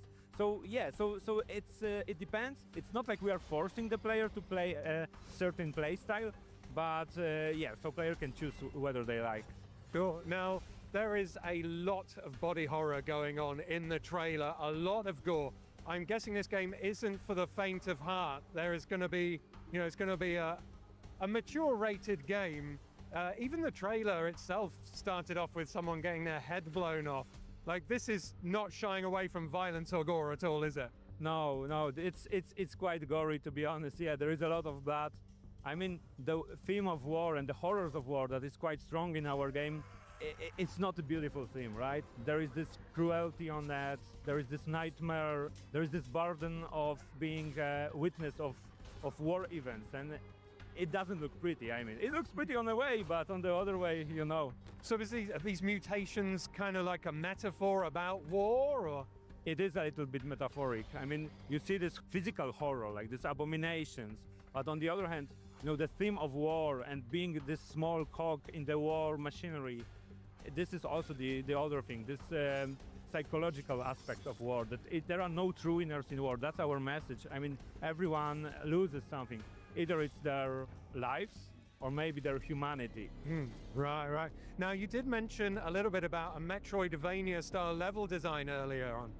In a lot of Souls-likes, they're not true Metroidvanias. You're more wandering around unlocking shortcuts. I presume that's true in this game as well, but as you said, Metroidvania, is there more to explore, more to find, secret areas, things like this? Exactly. There is more than that. There is more than shortcuts. It's not visible in the demo level, because demo level is more like a tutorial, but on the later stages of the game, for example, when you will be exploring, let's call it location number 5, you will get the ability that will allow you to open some paths, or location number 2, for example. So you can travel between the lanterns that are placed in the game, and sometimes you will have quests connected to one of them, but sometimes you will understand that now I obtained this kind of ability and I'm open to open something or run through something. Okay, that makes sense. Now, people here at Gamescom are queuing up to play Valor Mortis, but people at home are also going to be able to play it in a playtest soon. I think you have to sign up on your website, right? That's correct. There is a website, so please sign up. The playtest is gonna start at the end of September, as far as I remember. Okay. Yeah. What platforms will the playtest be available on? So it will be PC Steam for now. PC Steam for now? The playtest. Yes, yeah. Yes, but the full game will be on PC, PS5 and Xbox. Awesome. And can you give us a rough release date? 2026 is the release date. 2026. Okay, for all info about Valor Mortis, stay tuned to IGN.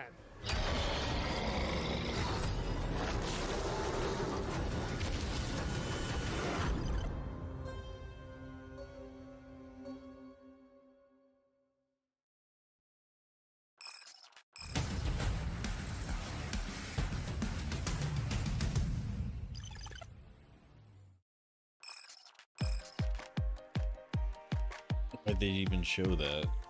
Was there gonna be a new Stranger Things game or something?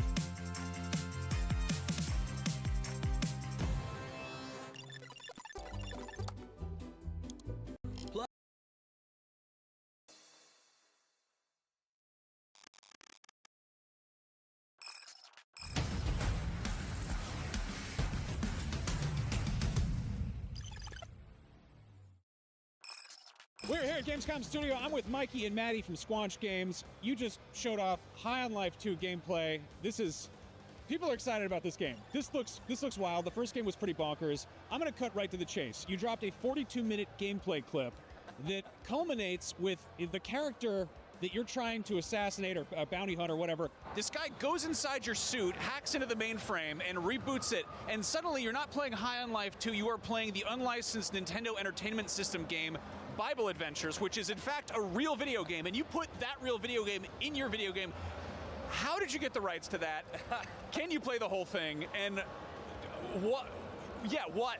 Like, why? Yes, yeah, so there's a lot of questions there, but number one, we have this awesome biz dev guy named Ben Moore. Benny, he's been a good friend of mine forever, all great connections, and when we were talking about what we want to do different in this game, we had movies in the first game. This game I wanted to do fully emulated games, and so I asked Benny, like, what can you do for us? He gave me a big list, and my number one thing that I wanted was Bible Adventures, and I thought there's absolutely no way he's going to find it, and he managed to find it, and we actually officially licensed Bible Adventures to be in the game. So I was extremely excited, and yes, you can play the whole thing. And it's not the only emulated game that's in there. There's plenty. Can you say how many there are? I'd rather not, because we may put more, and I don't want to underpromise. But it's a few. It's more than one. More than one. More than 5. Nice. Well, yeah, the first game had the entire movie of Taming the T-Rex and a few other movies, which was like, again, impressive. Are there also movies in there? There are new movies as well. Okay, and should I assume that they're of the same caliber as Taming the T-Rex? You mean excellent? Yes. There's some surprising, like, B+ tier movies that we got too. Yeah. So I just still can't get past the fact that the only legal way to play Bible Adventures in 2025 is in your video game. Which is the coolest thing in the world to me. That is bonkers. Like a dream come true. You got it officially licensed to play on Xbox and PC and PS5. It wasn't even officially licensed for Nintendo. That is the funniest thing. Yeah. Anyway, this is not about Bible Adventures. It's about High on Life 2. Oh, shoot. I thought it was. Yeah. Hey, Bible Adventures is High on Life 2. Yeah. It's the dream of rebooting Bible Adventures for me. That's the next Squanch game. Exactly. I was excited to ask you guys, you put a skateboard in the game. Like, the big new traversal mode is just to zip around a whole lot. People have compared it to Sunset Overdrive. I guess, what were kind of some of the influences of the many skating games out there, and how does that change your approach to gameplay? So in terms of inspiration, it kind of came as like a joke in the first game. One of our concept artists drew like a weird centipede guy that you rode around on, and you know, our whole studio is like, wouldn't it be funny if, and then it ends up becoming a real thing. And so we were like, well, what if we just did a skateboard? Why not? And so we thought of it at first as like just a temporary power-up. But as we played, we were like, this is kind of the best part of the game, and we just kept integrating it more and more until it became a core piece of the game. And put a lot of work into making it feel fluid, and I think it feels really good now. Yeah, it's really changed. Once we understood that we wanted to do it, it's like it has to change the level design, it has to change the layout, it has to change the environment art, and like, so our level designers and like Colby Wall, our lead artist, like really work together to make kits that like... We have these 3 hubs in the game that are a lot bigger than Blim City in the first game, and you can really just kind of like zone out and skate, because they're huge skate parks in the game. We haven't shown that stuff yet, but we're like super psyched to. Yeah, there's more to the skating than we've shown, and it's really cool. I like that you have a brand new first-person shooter, and we're talking about Bible Adventures and skateboarding. Sure, why not? Let's talk about the Gatlians. You've got a brand new one voiced by Ralph Ineson, who people may know as Galactus. Yes. You've also got the bad guy you're chasing down is voiced by Richard Kind. Yes. This big boss. Yes. I guess, tell me about some of the other voices we're going to hear, and the new Gatlians, too. I assume there are a few of those. Yeah, so we've got all of the old cast coming back. We've got Betsy Sidaro, we've got JB Smoove, we've got Tim Robinson coming back, some new people coming on board. We've got Gabourey Sidibe is one of the guns. We've got Ken Marino. Ken Marino's one of the nice. guys. Oh, he's doing such a good job. It's really awesome. As like a old school State fan, I'm just like in heaven that him and Thomas Lennon are like in the game. You know? Yeah, we've got Thomas Lennon there. He's not one of the guns. No. But he's a few characters in there. He crushes it. It's awesome. I imagine it's probably easier to get people to sign on when you have a proof of concept that is the first game. And, Exactly. As opposed to previously, we're like, well, I want you to play a gun. And you're like, what? Yeah. How much of the comedy is scripted versus how much comes out through improv? And do different actors approach it completely differently in the booth? 100%. Yeah, we kind of feel out in the booth like how an actor is more comfortable. If they're more comfortable doing improv, we try to say, okay, well, let's read it the way it's written. Now, how would you say this? And then we usually take several alt lines away from each record, and then we'll either apply them to the game or pick our favorites, but we never record just one line for just one thing, so that if you die a few times when you play, you're not hearing the exact same thing over and over. So we have way too many lines in the game. You'll never find all of them. It's crazy. Yeah, luckily the comedy is in the DNA of the studio, right? So everybody we bring in is already pretty talented at that stuff. And I feel like there was a review of the first game that was like, it feels like it's AI because there's so many lines, but literally they just recorded that much. Yeah, it's just sheer brute force and passion. Yeah. So let's say that, High on Life is the next big, cross-media franchise. You've already got comics. JB Smoove is producing a TV show. If there's a High on Life 3, who is your dream person you want to get in there? Anybody who's alive. Anybody. I really want Danny DeVito. We tried to get Danny DeVito for the first game. And we didn't really, at that time, we didn't really have the cachet to sort of sway him. But I'm hoping after this game we can try again and get him in there. I have the perfect design for a Danny DeVito gun in my head that I want to see so bad. I believe the response we got was, we would take this to him, but his agent doesn't even know if he'll understand what it is, and we'll probably just say no. Yeah. So we're gonna try really hard on the next Danny one. DeVito, reach out. Yeah, reach out. We're right here. We're ready for Richard you. Kind, what was it? Richard Kind you saw him say, "I'll do anything," and then he reached out. Now he's in the game. Yeah, so. Richard Kind said he'll do anything, and we put it to the test, and he was honest. He would do anything, so we got him in. Yeah. I love that so Brilliant much. Performance, like seriously, So makes good. me laugh so much every time. So I did mention it, JB Smoove producing an animated series. Any updates on that? Yeah, we're still in the pitching phase. We've been really busy with the game, and we're working really closely with JB. So I'm working with JB and then his writing partner Miles. We've been working on putting together a pitch, and we've got all the components. We just really want to make it like really slick and make sure that it's getting like shown in the right light. So It's coming. It's coming soon. Yeah. Has there been any talk of a movie? I would love to. Yes. And honestly, I want to make a live action movie, one of those like corny ass like high Seth Rogen movies. I think would be so funny with like practical effects. I would love that. We can pretty much get all the props from Mikey's house because he's got like puppets and toys stuff, and yeah. everything. That rules. I'm down. I'm super into it. You guys have managed to make what 2.5 games since 2022? Yeah. Yeah. How do you avoid feature creep or just getting stuck in development hell? How have you stayed so mobile? What's the secret sauce there? It's a good question. We've grown a lot. We were 54 when we shipped High on Life. We're 87 now. A lot of that is keeping a really amazing team and having like crossover between the games. On the second game, like a lot of the team, they know what the studio is, they know what the game is, and like they want to just make the craziest stuff possible, right? So it's a lot of just like, wouldn't it be cool if, and from a producer is like, don't talk about scope for the first like year and a half, and then be like, all right, but like, let's see what the cream rose to the top, and we'll just like take that, Yeah, scope is like a curse word at our studio. For me especially, if scope is a factor, you're not making the best design decisions. A lot of us come from AAA. We've shipped a lot of games. I've been in the industry 25 years. I've shipped a lot of games.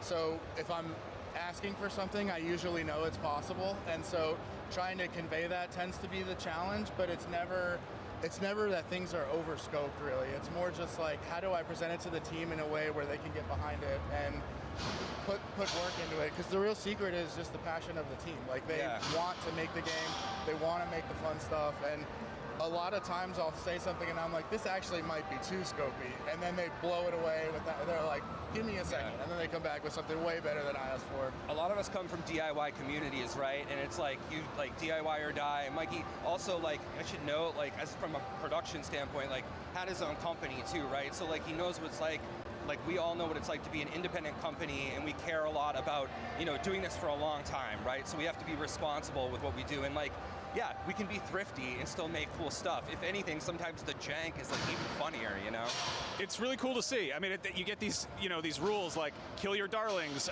but also say yes and. Yeah. And then when it comes to game development, it's like this immensely intricate process. Do you have a giant bucket or like a bulletin board somewhere of ideas that didn't quite make it, but you want to sit on them? Yes. So we also do something where we don't ever cut anything.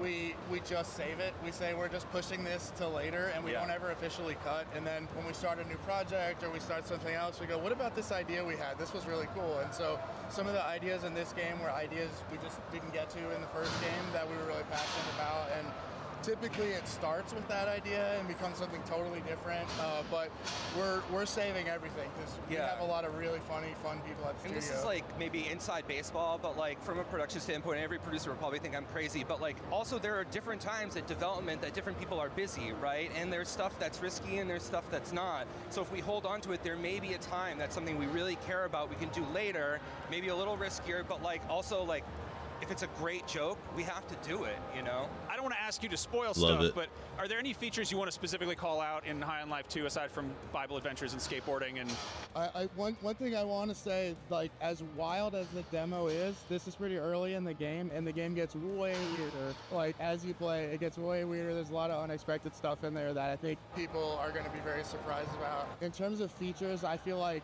everything is a feature. It's always just like, what about this idea? And then the team's like, oh no, we have to redo a whole new thing, right? And in the end, it pays off. Like, we don't have to do weird stuff like a UI fight, but then when we put the effort in, it's totally worth it, right? So the studio has learned over the years that the effort pays off. We really upped the enemy variety too. That was a big thing we didn't have a ton of time for on the first game. So we have a lot of new factions that all kind of have different behaviors.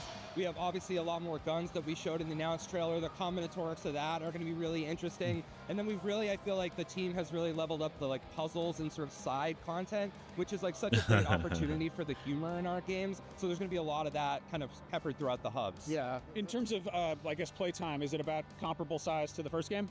Honestly, at this point, we know it's a lot longer than the first game, but until we're like pencils down, we won't really know exactly how long it is because our team is very much ESN, like you're saying, right? And people are like, well, what if I just add this here? What if I add this here? And we have the most patient, QA team and the most patient production team. They give us advice, but they let us do it. And so in the end, it could be a billion hours of stuff. Most of the time, I don't even know all the stuff that gets put in, and I play the game constantly and always surprises. That's awesome. It's really great to see you guys doing so well. I'm dying to play this, and I get to play it on February 13th. Yes. And it's coming to PC, Xbox Series, and PS5 same day? That's right. And Game Pass? Yep. Yes, sir. Sick. Awesome. Yeah. Thank you guys for hanging out. There's tons more Gamescom Studio coming up. Stick around.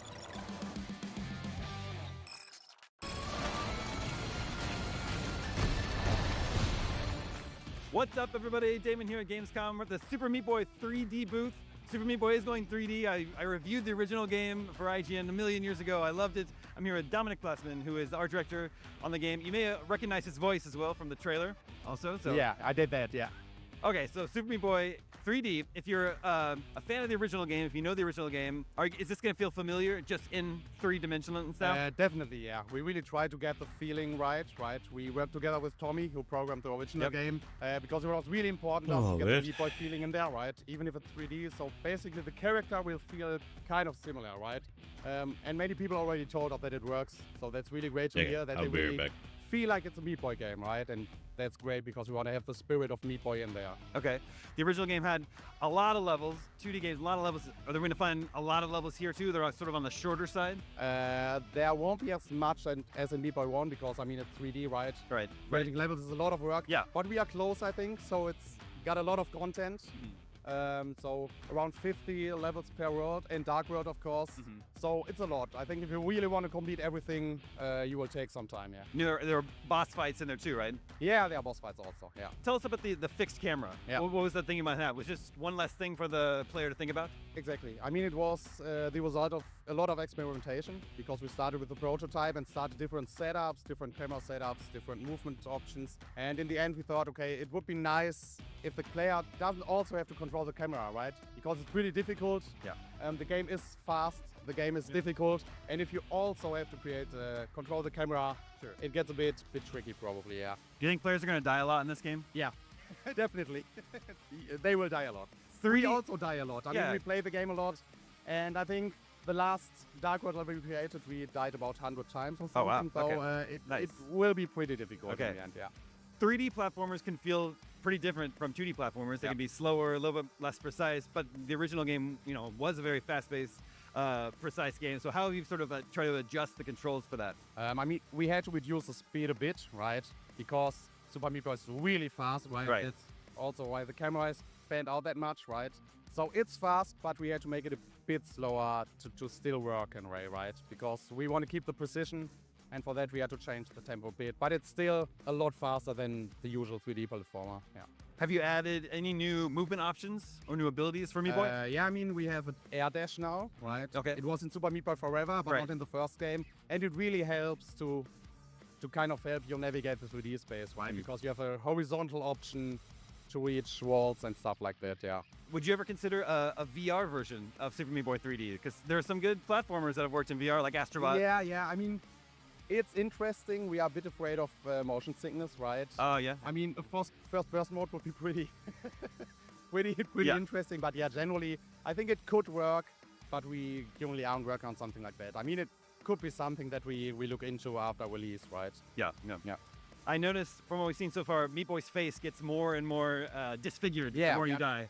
Are there any other more like fun details like that I've missed from the trailer so far? Yeah, we have a lot of death animations. That was important to us because usually we do weird stuff with our studio, so we thought it might be interesting to add a lot different variations of how you can die and a bit more gore, basically. Yeah. Cool. You reached out to your audience last month to ask which characters they'd like to see added to the game. Are there any cameos you can confirm or tease? I don't want to spoil anything. I think there will be some returns that people will be happy to see. Yeah.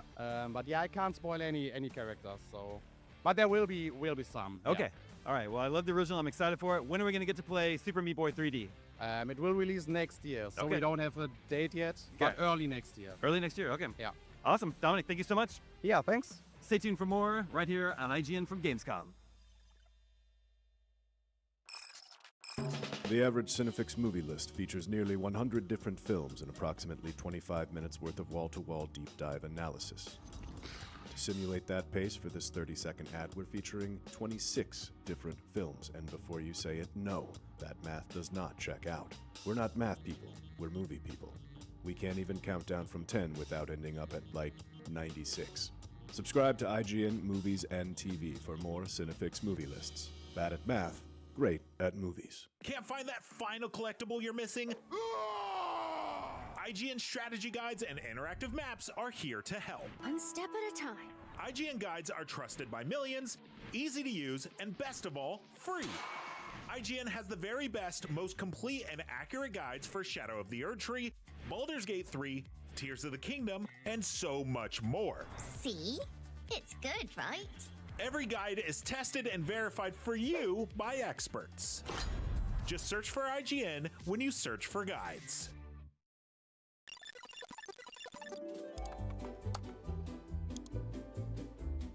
IGN Plus is where your adventure begins. What are you selling? Plus is the place to get unlimited access to all the tools you need to beat your games. Here's what you need to know for bringing down Gloomspawn. Plus, awesome exclusive discounts on IGN Store. Maybe this would tease open your money pouch. Plus, ad-free browsing on IGN.com. Plus, unlimited game help tools like premium interactive maps with your own custom map markers, filters, marker notes, and more. This will come in handy. Plus, access to sweepstakes, giveaways, and free game keys. Wow! Exactly. Want more? Head to IGN.com/plus and start your adventure today.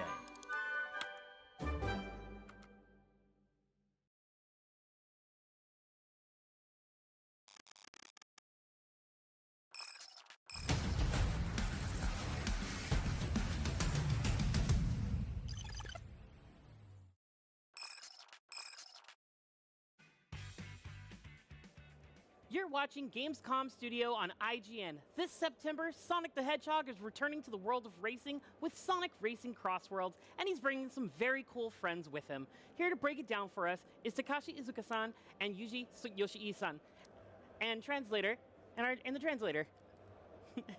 How are you guys doing? Good. So, this feels like the biggest roster of playable characters we've ever seen in a Sonic game. Are we officially able to say how big the roster will be at launch? 今回ソニックゲームの中で登場キャラクター数が最大のものだと思いますけれども、ローンチ時の数についてすでに何かご発表いただけますか？はい、ローンチ時にはまずソニック系のキャラクターが総勢23名遊べるようになっています。それと毎月アップデートされるゲストキャラクターっていうのがいるんですけども、それで1人初音ミクがプレイヤブルキャラクターとして追加されます。So from the Sonic universe, we will have 23 characters you can play, and then every month we will have an update with guest characters. And first, it will be Hatsune Miku as the first guest character, which was already announced. How many months do we have planned for guest characters joining us? ゲストキャラクターは何ヶ月ぐらい続いて？はい、無料のゲストキャラクターっていうのがセガ関係のフランチャイズの中から毎月1体キャラクターと車が無料でアップデートで追加されていく仕様になってます。So for the free version, we will have every month from Sega franchise cars and characters updated. Every month, one car, one character. How many months is it? 6 months, 12 months? そうですね。今の計画上は1年間は続けようかなと思ってますけども、それ以降は売れ行き次第という感じですね。So for now, we have planned to have it updated 1 year long. Excellent. And above from that, we will see how it will. Sounds great. Sold. Yoshii-san, what was the first conversation like when discussing the possibility of Pac-Man joining the roster of Sonic Racing Crossworlds? パックマンが、ソニックレーシングクロスワールドに登場するという話、最初のきっかけ作りというのは何だったどういう対話で進んだのでしょうか。もともと2023年、の末頃かな、セガさんの方から、このタイトルで、パックマンを使用したいという旨の、打診が、ありまして、弊社の、そのパックマンのブランドチームからそういう話を聞きまして、第一印象は非常にポジティブな印象を持ってました。So first we were approached by Sega think it was end of 2023, and they approached us if we couldn't include Pac-Man into the Sonic Racing Crossworlds, and the brand team informed me, and I thought it's a big honor, and the first impression was really great. That's amazing. Izuka-san, Sonic's no stranger to racing games, and he has a great track record with them. What lessons have been learned and are you guys applying to Sonic Racing Crossworlds? ソニックはレーシングゲームにおなじみのキャラクターだと思いますけれども、過去にもいくつかありましたけれども、その過去のレーシングゲームから得た教訓というのはどういうところですか？そうですね、レーシングシリーズはそのソニックの中でも非常に人気のあるゲームジャンルでして、過去にはセガオールスターズレーシングシリーズ、トランスフォームドでチームソニックレーシング、それとあとソニックライダーズっていうシリーズもありまして、それぞれ人気があったんですけども、今回のこのソニックレーシングクロスワールドでは過去に人気のあった要素を全部取り込もうという気持ちでやってまして、オールスターレーシングのそのゲストキャラクターだったり、あとはトランスフォームドで陸海空それぞれ変形して進むことができたり、そういう要素をたくさん盛り込んだ集大成として今回、リリースしてました。So yeah, racing series are very popular among the Sonic games, and we had in the past, as you said, All-Stars Transformed and Sonic racing teams, and each of them had components which were very popular. For the All-Stars, for example, we had the guest characters. For Transformed, we had that you could race through the air, but on land, and also dive into water. And so we tried to implement all those most popular aspects of the past games, and I think we succeeded in doing so. So this is the ultimate Sonic racing game. Excellent. Yoshii-san, what were some of the qualities of Pac-Man that your team was in charge of that were necessary for his inclusion in Sonic Racing Crossworlds? 今回パックマンの要素でソニックレーシングクロスウォールズに絶対取り入れたい要素というのはどういうところでしたか？そうですね、最初にお話をいただいたときにパックマンってピザって呼んでるんですけど、こういう丸い、欠けた形の、パックマンを、想像される方が多いと思うんですけど、今回それだけではなくてパックマンワールドの、モダンなパックマンをプレイヤブルキャラクターとして登場させたいっていうリクエストをいただいて、それが結構印象的で、かつメイズもあり、パックマンワールドのパックビレッジもありというところで、非常にこれはすごいことだなというふうに思いました。はい。So I think when you hear of Pac-Man, you usually imagine this pizza sort of shape, but this time we had the request also to have a modern Pac-Man, so a modern Pac-Man world included. So that was one of the challenges. But when we saw the final outcome, also with having those Pac-Man typical mazes and the Pac-Man village inside, we were very excited how this was actually implemented. Excellent. What character has been your favorite to see added to the roster, Izuka-san? 飯塚さん、どのキャラクターが今ロスター登場キャラクター一覧に追加されて一番楽しいですか？そうですね、ソニックキャラクターは本当に23名いるんで、もうほとんどの人気のあるソニックキャラクターは登場してるんですけども、それ以外に今回のパックマンも非常にユニークなキャラクターですし、スポンジボブやマインクラフトといったソニックと通常関わらないようなキャラクターたちがこのレースゲームの中で一緒に競争するっていうのは本当にどれも楽しいと思います。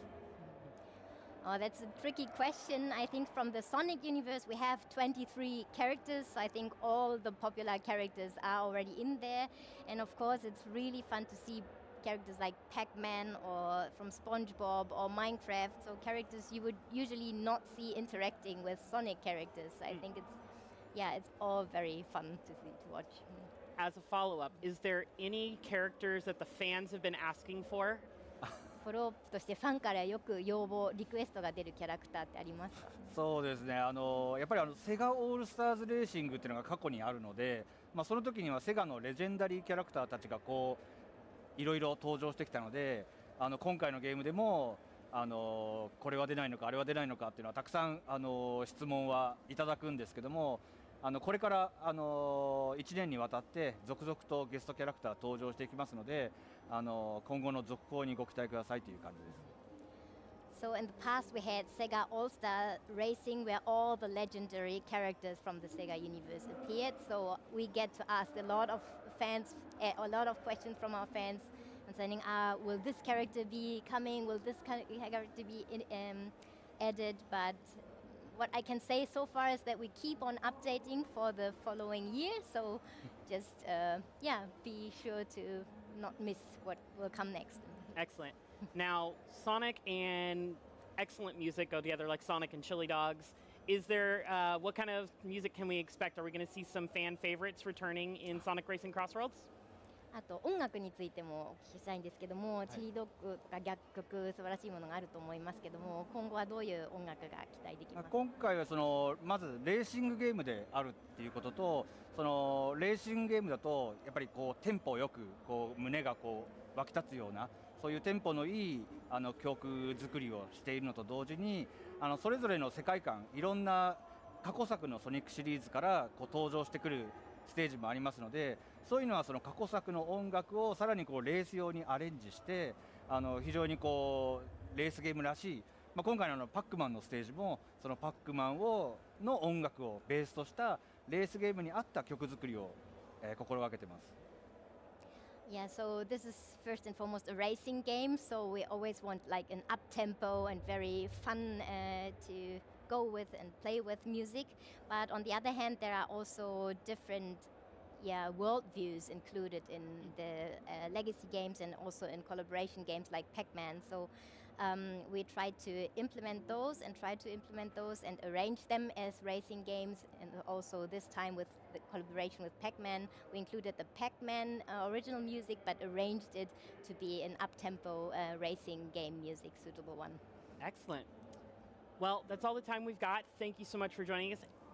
Sonic Racing Crossworlds comes to PC and consoles on September 25th, and I cannot wait for it. We've got tons more Gamescom Studio and IGN coming up, so don't go anywhere. The Cinefix Top 100. A list so secretive even we don't know what movies are on it or where they rank. What do you mean you don't know? Each episode will reveal one of the movies. Did I rush it? Felt like I rushed it. That was good. I liked it. Talk about why it belongs and finally find out where it ranks. Are you not entertained? Are any of the movies we've shown here even on the list? I have no idea, and it drives me crazy. Join us as we find out on Cinefix, IGN, and wherever you get your podcasts. Why so serious? Catch up on all your favorite shows with up-to-the-minute gaming and entertainment news with Geek Media Podcasts. Welcome to a very special episode of IGN GameScoop. GameScoop has you covered for all things gaming and the latest game releases. Tune into Podcast Beyond for the biggest PlayStation news. Man, this is a cool looking trailer. Everything Xbox on Podcasts Unlocked. This is Steve Downs, the voice of Master Chief. Catch up with your Super Nintendos on Nintendo Voice Chat. Switched to pre-order Mania. It was chaotic last night. And get all the latest console news and rumors with Next Gen Console Watch. Now Xbox and Phil Spencer are even saying that a mid-gen refresh isn't even necessary. The Cinefix Top 100 podcast picks a movie every week to celebrate and debate. It's kind of every movie's grandpa. Geek Media Podcasts, the best podcasts from around the world. IGN Playlist is the best way to track your game collection. Now you can even import your entire Steam library to Playlist, making it easier than ever to review games, show off your collection of the world, and finally chip away at that massive backlog you keep meaning to get to. IGN Playlist, check it out. Can't find that final collectible you're missing? IGN guides are trusted by millions, easy to use, and best of all, free. IGN has the very best, most complete and accurate guides for Shadow of the Erdtree, Baldur's Gate 3, Tears of the Kingdom, and so much more. It's good, right? Every guide is tested and verified for you by experts. Just search for IGN when you search for guides.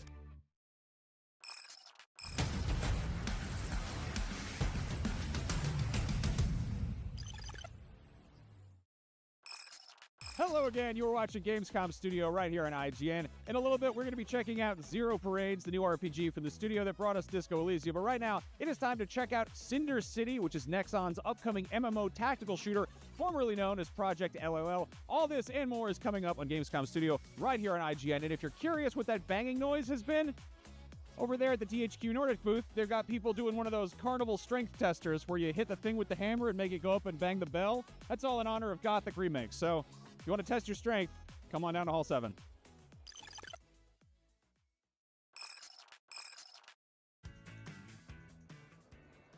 Formerly known as Project LLL, Cinder City is looking to bring an MMO tactical shooter to gamers everywhere next year. And joining us in the studio to tell us more about the game is project lead Jae-hyun Bae and also project manager and translator Ga Hae Shin. Welcome to the stage. Thank you for coming. Nice to meet you. Thank you very much. Okay, we've seen some intriguing gameplay just recently from Cinder City. What elements of modern shooters inspired you to bring those elements into a massively multiplayer online game? And how is Cinder City going to innovate on those elements? 최근에 많은 게임 플레이를 이제 접했는데 신더시티에 대한 이런 MMO 틱티컬 슈터를 만들게 된 뭔가 모던 슈터에 대해서 뭔가 영감을 받은 부분 어떤 거에 이제 영향을 받아서 이런 게임을 컨셉을 잡게 되었는지가 궁금합니다. 그냥 쉽게 하면 그냥 지금까지 했던 게임들에서 뭐 이렇게 계산하거나 이렇게 열심히 뭐 조사해서 참고를 한 적은 없지만 대부분의 슈터에서 영향을 받았죠.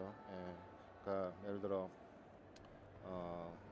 뭐 게임 내 건물 내에 나오는 이제 실내 인도에 나오는 좀비나 이런 크리처들은 물론 이제 그게 나온 영화나 아니면 뭐 수많은 호러 컨셉의 FPS 영향을 받았고 그 다음에 밖에서 싸우는 전투 이런 쪽은 아웃도어에서 하는 거죠. 그러니까 도시 내니까 아마 비슷한 게임들이 머리에 떠올릴 거예요. 뭐 콜 오브 듀티의 특정 캠페인이라든지 아니면 디비전이라든지. 예.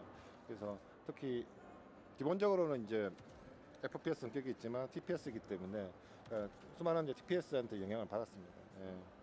I think I took a lot of inspirations from a lot of different media, video games. It's a shooter, and in what's happening indoors, the zombies, the horror elements were inspired by some great movies, for instance, and also the outdoor battles. They were inspired by the Call of Duty campaigns or the Divisions. I took a lot of inspirations from great examples, and it's a TPS, so a lot of TPS shooter, third-person shooters as well. 근데 이제 슈팅은 이 게임에 구성하는 이제 큰 몇 가지 두세 가지 요소 중에 하나일 뿐이고요. 저는 이제 슈팅 게임을 물론 좋아하고 했긴 했지만 그래서 슈팅 게임을 기본으로 해서 그 사람들이 거대한 도시에서 특히 서울이죠. 여기서 협력해서 생존하고 싸우는 그 다음에 적들하고 NPC들이죠. 몹들하고 그 싸워서 이기고 생존하는 걸 더 중심으로 놓고 저는 게임 만들고 있습니다. So it's a shooter, but the shooting experience is just one part of the game. While what we want to build ultimately is an environment where players will gather in this gigantic city and fight alongside each other and try to survive and grow together. And the shooting element is the basis on that. Okay. In the massively multiplayer environment that is Cinder City, how many players will you have playing together at once? MMO 환경에서 최대 몇 명까지 같이 플레이할 수 있는지. 지금 그 플레이어들이 지금 플레이 가는 공간은 지금 한 7에서 8km 또는 10km 가까운 지금 서울의 도시 일부를 그대로 똑같은 비율대로 구현을 했고요. 거기에 그 최대 뭐 스트레스 테스트를 한 적은 없지만 지금 뭐 개발팀 전원과 뭐 기타 테스트함까지 다 포함하면 이제 수백 명이 이렇게 300에서 500명 정도까지는 원활하게 플레이하는 걸 테스트를 했고요. 그래서 물론 이제 NPC는 그 플레이어 숫자보다 훨씬 많죠. 5배에서 한 10배 정도. 그래서 사실 구현되고 서비스 된 적이 없는 규모의 사실은 매시브한 환경의 게임을 지금 만들고 있습니다. The multiplayer space is now 7 to 8 square kilometers wide and can have around 300 to 500 players that can play in the same space simultaneously. And for NPCs, the enemies, there will be 5 to 10 times more enemies than the players populating the area. So I believe this is a quite unprecedented size as an MMO shooter. Wow, yeah, that is massively multiplayer, for sure, for sure.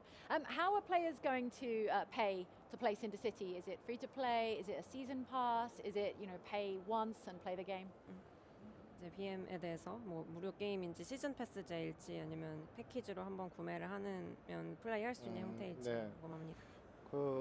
저는 이제 MMO 게임들 여러 개 이제 만들고 경험해 봤기 때문에 이제 런칭 이후에 컨텐츠를 어떻게 준비하고 업데이트하는 데 익숙하거든요. 그래서 사실 지금 시점에서는 이제 어느 뭐 패키지를 팔든 이제 시즌제를 하든 이게 대응 가능하게 이제 개발을 하고 있는데요. 그러니까 뭐 확실한 건 루틴하게 이제 뭐 먼슬리든 아니면 반년에 아니면 뭐 시즌이면 3개월이나 4개월 단위로 주기적으로 컨텐츠를 업데이트할 준비를 하고 있어요. 뭐 캐릭터라든지 아니면 캐릭터마다 따라오는 캠페인 스토리일 수도 있고 뭐 맵의 확장일 수도 있고 아니면 새로운 보스나 뭐 건물이나 지하가 추가된다든지 그런 걸 고려하고 있습니다.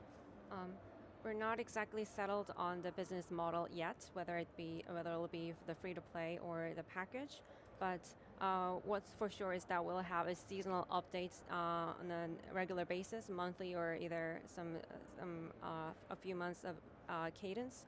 Have character updates, the map expansions and whatnot. So there will definitely be some seasonal updates there. Okay, I see. You've got, in fact, just there we spotted a mech. I think we're going to see some more mechs right now. Very exciting. Tell us about the mechs in Cinder City. Like, what variety of mechs? How many will there be in your game? 방금 또 말하자면 메카도 정말 멋있어 보이는데 어떤 종류의 얼마나 많은 메카가 게임에서 등장할지 궁금합니다. 예, 탈 것들을 처음에 고려를 했어요. 그러니까 그 도시고 굉장히 월드가 크잖아요. 그래서 거기에 플레이어들이 뭐 끄나 쓰는 것도 재밌긴 하지만 다양한 탈 것도 고려했고 그래서 뭐 헬기도 있고 오토바이도 있고 뭐 근데 이제 그 중에 고려한 게 이제 얘죠. 그러니까 이족 보행 로봇을 만들어서 플레이어가 탑승하기를 원했어요. 그러니까 왜냐하면 훨씬 사람보다 큰 적들이 나오기 때문에 그래서 지금 다양한 타입들 준비하고 있어요. 지금 보고 있는 이것도 있고 그리고 좀 더 작지만 빠른 타입이라든지 더 육중하고 다리가 많은 다리가 6개쯤 달려있는 이런 여러 타입들을 지금 만들고 있습니다. Yeah, definitely we are considering incorporating a lot of vehicles, not just the mechs, but also a lot of different ones that help you roam around this big city to give you the freedom of movement. And for the mechs, there will be a lot of them in all different sizes, from the one in the smaller ones than the ones you see in the clips, some smaller but agile, and the ones much bigger and even have more legs, etc. A lot of varieties. Okay, I think we saw a little bit of the horror elements you referred to just there, like the kind of like zombies or mutants. What can you tell us about the apocalypse that is taking place in your city of Seoul? 보면 이제 호러 요소들, 좀비도 나오고 뭐 이러는 것 같은데 이런 배경, 신더시티의 이런 배경에 대해서 좀만 설명을 해줄 수 있을까요? 포스트 아포칼립스 배경에 대해서. 그래서 이제 다른 차원에서 온 거대한 몬스터가 이제랑 전투를 하다가 걔가 지금 폭발을 했고 그러면서 도시도 같이 파괴가 됐거든. 그 뒤로 이제 의문의 바이러스가 퍼지면서 사람들이 하나씩 이제 크리처로 변하는 이제 멸망한 세계가 컨셉이고요. 그래서 스토리적은 그렇고요. 게임 플레이적으로는 저는 아웃도어와 인도어에서 좀 다른 경험을 하기를 바랬어요. 그러니까 아웃도어에는 장거리 이제 슈팅 같은 이제 이런 사격 전투를 하면 인도어에 들어오면 빠르고 그 다음에 잘 죽지 않고 그 다음에 플레이어한테 붙는 그러니까 압박감과 공포감을 주는 컨셉을 원했고요. 그래서 나온 게 지금의 이제 크리처들입니다. 그래서 네. So the storyline is, the background story is that the planet Earth was invaded by an outer spatial being, and in the middle of the battle, there was a giant explosion which devastated the whole city of Seoul, and then because of the aftermath that left mysterious viruses that infected the people on the planet Earth, that made them turn into those creatures that you see, like zombie creatures.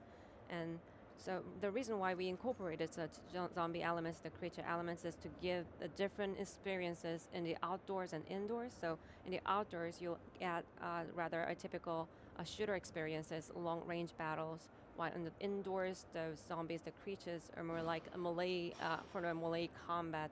They are slow, but they're strong, and you need to really strategize in many different environments. That was our aim. I see. So like two different player experiences. Yeah. Okay. What are the incentives for fighting the enemies versus incentives for fighting other players? How do they vary?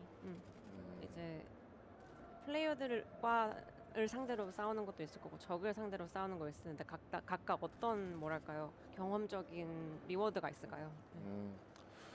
그 게임에 그러니까 슈팅 게임이니까 결국은 PVP, 그러니까 사람들끼리 싸우는 모드를 이제 당연히 원할 거고 아마 뭐 만족을 시켜줘야 될 것 같은데요. 지금 당장은 근데 PV 컨텐츠를 지금 충분히 쌓고 만드는 쪽에 지금 훨씬 집중을 하고 있고요.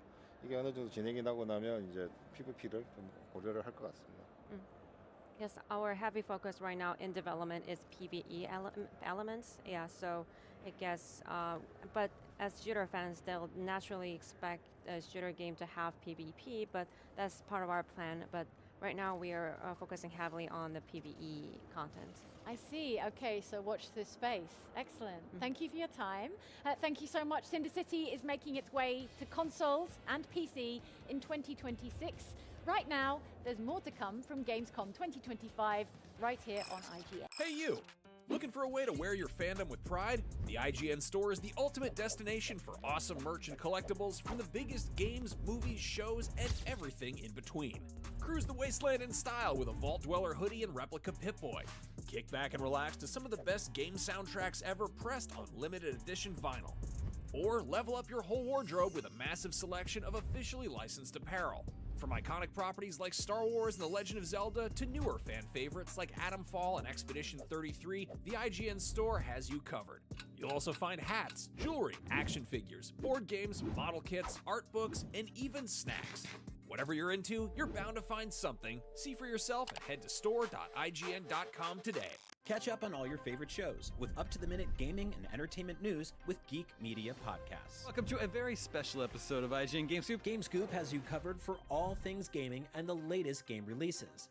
Tune into Podcast Beyond for the biggest PlayStation news. Man, this is a cool looking trailer. Everything Xbox on Podcasts Unlocked. This is Steve Downes, the voice of Master Chief. Catch up with your Super Nintendos on Nintendo Voice Chat. Switched to pre-order Mania. It was chaotic last night. And get all the latest console news and rumors with Next-Gen Console Watch. Now Xbox and Phil Spencer are even saying that a mid-gen refresh isn't even necessary. The Cinefix Top 100 podcast picks a movie every week to celebrate and debate. It's kind of every movie's grandpa. Geek Media Podcasts, the best podcasts from around the world. The Cinefix Top 100. A list so secretive even we don't know what movies are on it or where they rank. What do you mean you don't know? Each episode will reveal one of the movies. Did I rush it? Felt like I rushed. That was good. I liked it. Talk about why it belongs and finally find out where it ranks. Are you not entertained? Are any of the movies we've shown here even on the list? I have no idea, and it drives me crazy. Join us as we find out on Cinefix, IGN, and wherever you get your podcasts. Why so serious?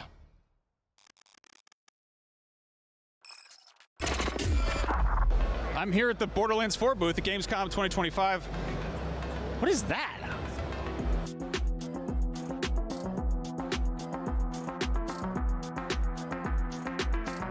One of the best parts of going to a convention is cool free swag, and Gearbox did not disappoint. They got these awesome Ripper masks. Unfortunately, they are limited edition, limited to only a few tens of thousands, which doesn't sound like that limited, but bear in mind, 300,000 people come to Gamescom every year. This booth is full of things to check out, just like Kairos is full of warring factions, deadly fauna, and subjugated inhabitants under the rule of the Timekeeper.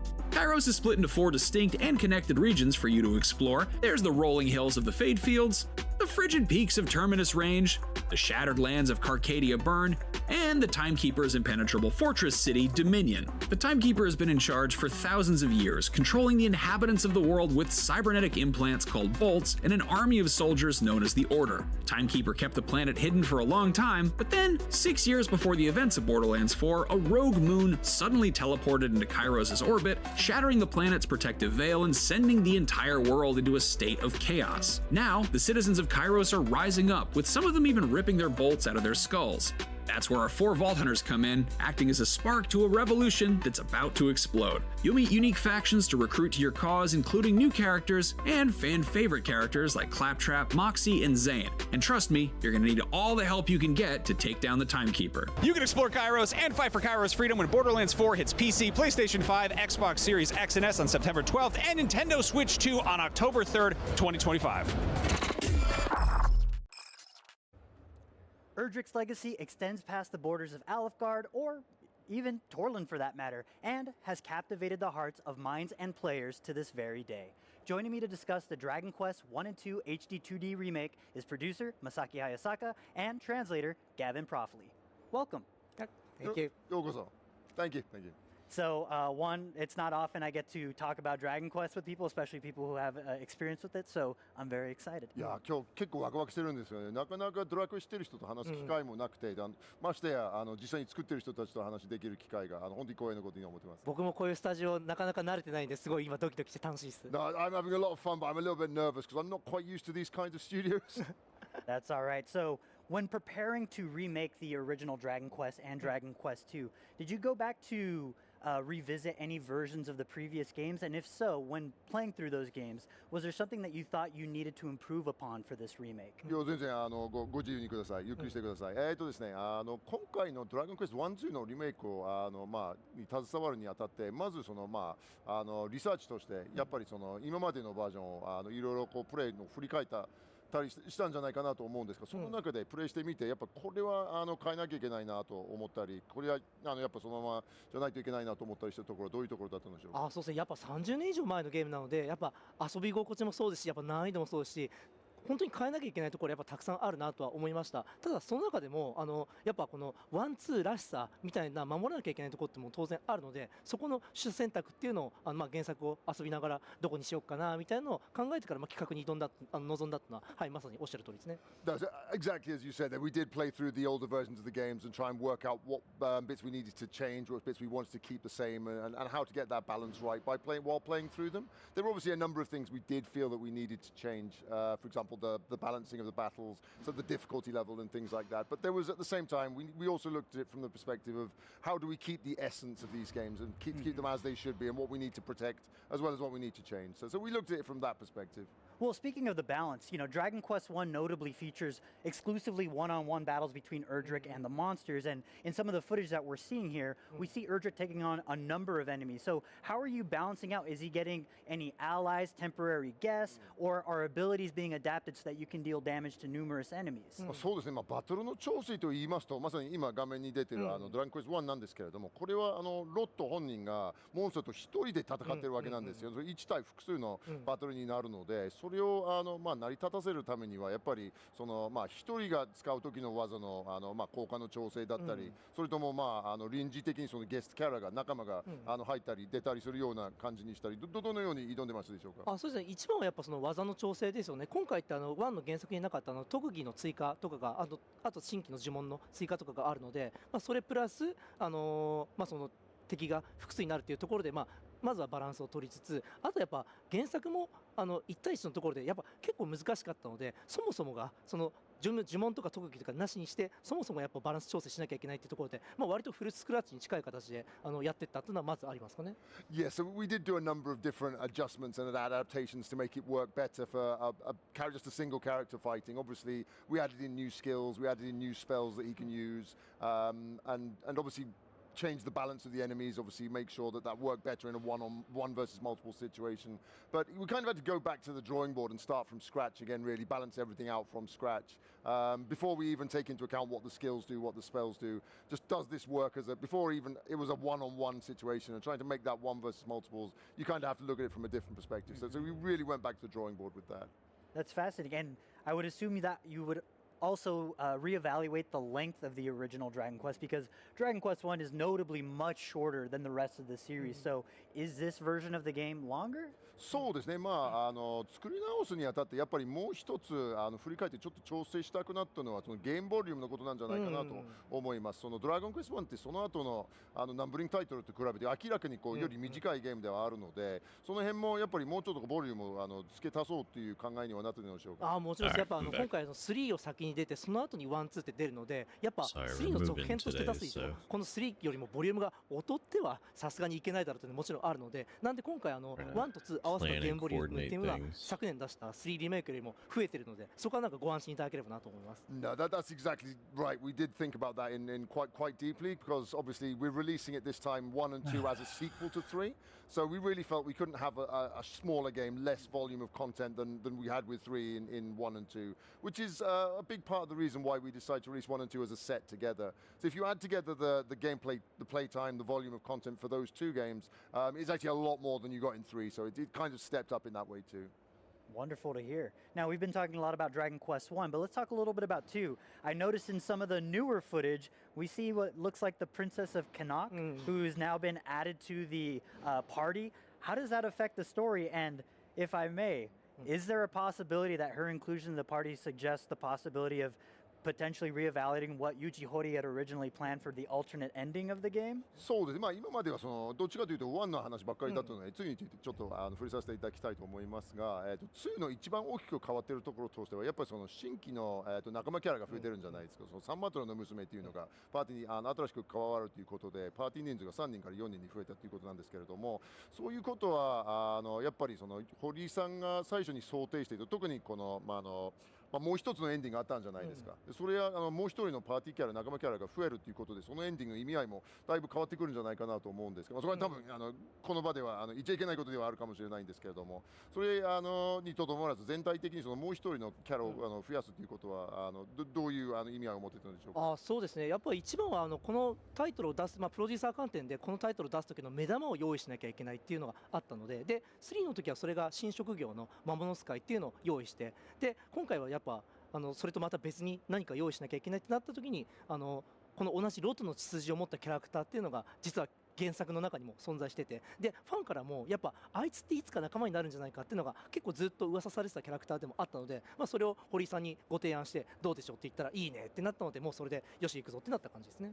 Yeah, so in terms of why we decided to include the Princess of Canuck in there, obviously every time we do remakes, remasters of Dragon Quest games, we like to add in a big new thing that's a wow factor, that's a draw for the game. So things like new jobs, for example, we did that in Dragon Quest 3 with the addition of the Monster Wrangler job there, the Beastmaster type character in there.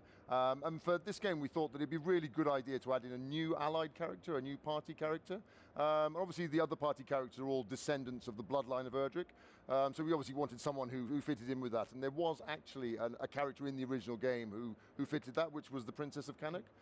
There's been a lot of speculation among fans as well that maybe she's going to join the party, maybe she'll be a playable character at some time in the future. So we suggested that to Mr. Horii, and he said, yeah, that's great, let's go straight with that. So yeah, it went very smoothly after that. And what type of role does she play in combat? 彼女バトルにおいてはどのような役割になるんでしょうか。結構トリッキーな役割ですね。もうすでに戦士タイプのローレシアの王子がいて、で魔法使いタイプのムーンブルクの王女がいて、で魔法剣士タイプのサムラトレの王子がいるので、そこのキャラクターとは被らないようなちょっとトリッキーな、ドラクエ3でいうと盗賊とか舞踏家とか、あとは踊り、遊び人なんかを足したちょっとトリッキーなキャラクターっていう感じです。Yeah, so she's a bit of a trickster style character really, because we already kind of had the orthodox roles with obviously you got the Prince of Middenhall, you got the Princess of Moonbrook, you got the Prince of Canuck himself, and they're like a warrior and a mage and a bit of a halfway between the two character. So she kind of performs a more of a trickster kind of function, like you'd see maybe in Dragon Quest 3 with the jobs like Gadabout, for example, or the dancer, or maybe more like the bandit, the thief kind of characters. So she performs that kind of like more tricky, more kind of like technical role.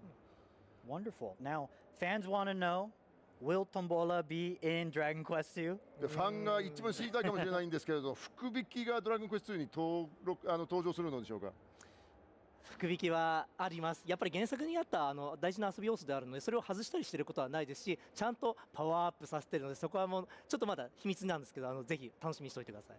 The tombola is definitely coming back. We really couldn't not have that in the game at all. It's something the fans really want to see. It was part of the original, so we really couldn't get rid of it. Don't worry, rest assured, it's back. It's been powered up. It's made even more exciting than before. It's a little bit of a secret. We can't tell you everything about it now, but rest assured it is there. Speaking of secrets, is there any additional content? You were very generous with Dragon Quest III, with optional dungeons, bosses. What can people expect for these two remakes? 言っちゃいけない秘密の要素について今触れてくださったのであえてお聞きしますが、3ではですねものすごいたくさんの隠し要素とか遊び要素が詰め込まれていたんですが、今回もやっぱり同じような秘密要素とか新しいものは用意されてますでしょうか。もちろん、はい、もちろん用意してます。で、やっぱやっぱまだ言えないんですけども、これまでずっと堀井さんと宣伝展開の中で伝えてきていたやっぱ312を通した新しい展開、もうこれをやっぱ早く皆さんに本当にお話を楽しんでほしいですし、やっぱこれを届けるためにこの312をなんか作ったと言っても過言ではないような、本当ドラクエファンだったら誰でもびっくりしてもらえるんじゃないかなっていうぐらいのサプライズをちゃんと用意してますので、そこは本当になんか楽しみにしておいてほしいですね。はい。No, don't worry. There are lots of secrets and cool little things we've included in there. Basically, together with Mr. Hori, working together with the team, we really wanted to create these kinds of new surprises and wow moments, exciting things for fans to enjoy, and I think we really have done a good job with that. It maybe not be going too far to say that we actually wanted to do these 3 remakes just so we could deliver those kinds of surprises to the Dragon Quest fans, and we're pretty sure that any Dragon Quest fan out there will be really satisfied and really surprised by these new developments we put in, so you can definitely look forward to them. I can't tell you what they are now. I can't wait. Now my final question, Hayasaka-san, the HD 2D art style is visually distinct and you've now had quite a bit of experience working in that art style. Now you had previously stated that you kind of sourced or referenced Final Fantasy VI as your inspiration for how you kind of came about with the style, and your teams evolved around that. So now that you've had some experience, how would you go about approaching something like a Final Fantasy VI or a Dragon Quest 4 or 5 for that matter, now that you have experience? そうですね。最後の質問にはなりますが、ちょっとその HD2D という開発スタイルについてお聞きしたいんですが、以前どっかのインタビューでは確かにHD2D を作るにあたってファイナルファンタジー6のスタイルがかなりインスピレーションになっていたようなことをおっしゃってたかと思うんですけれども、それはだいぶ最初の HD2D 作品が出てから時間が経っていて、何タイトルか経ていろいろ経験積んでいらっしゃるかと思うんですけれども、それがやっぱもうある程度までこの HD2D の作り方に慣れてきた今、例えばファイナルファンタジー6だとかそういうゲームをもう一度 HD2D でリメイクしようと思ってたらどのようにアプローチするかと思いますでしょうか。そうですね。やっぱでも一番考えるのはやっぱそもそも FF6 からインスピレーションを得て生まれたグラフィックスタイルなので、じゃあその生まれたやつからなんかこの逆輸入じゃないですけど、今度もう一回それを HD2D でやったらどうなるんだろうっていうのも考えますし、やっぱおっしゃる通り HD2D っても結構作品が出ていて、かなりこのなんでしょう、成熟してる段階に来てるんじゃないかなって個人的には思ってるので、またさらに別のビジュアルスタイルなんかを模索して、それこそ FF6 みたいなHD2D の生みの源泉となったものをまた別のグラフィックスタイルでやるっていうのも面白いんじゃないかななんていうのはなんかちょっと妄想したりはしますかね。はい。No, so I'm just thinking about it in my head about how we might like to approach that, and I think you're very much right there. That was the original inspiration, so it might be fun. It might be interesting to go back to kind of do a reverse import kind of thing on that, and take that style that was basically originated from that and put that into Final Fantasy VI. But at the same time, I also think it might be fun to try and come up with a completely new style for that now. And obviously take what we've learned from the HD2D and development on the HD2D games and maybe find a new direction for that and put that on top there. So just a couple of ideas I'm throwing around, but I think it could be quite fun to try and find a new direction as well. Well, that's wonderful to hear regardless. But thank you folks for joining us. I really appreciate it. いや、それを聞きできて本当に面白いですね。もう今日お時間いただきありがとうございます。とても楽しい話でした。ありがとうございます。Thank you very much. So the Dragon Quest 1 and 2 HD 2D remake arrive October 30th on PlayStation 5, Nintendo Switch, Nintendo Switch 2, Xbox Series X and S, and PC. But there's more Gamescom Studio coming up. Welcome to the biggest gaming playground in the world, where 500,000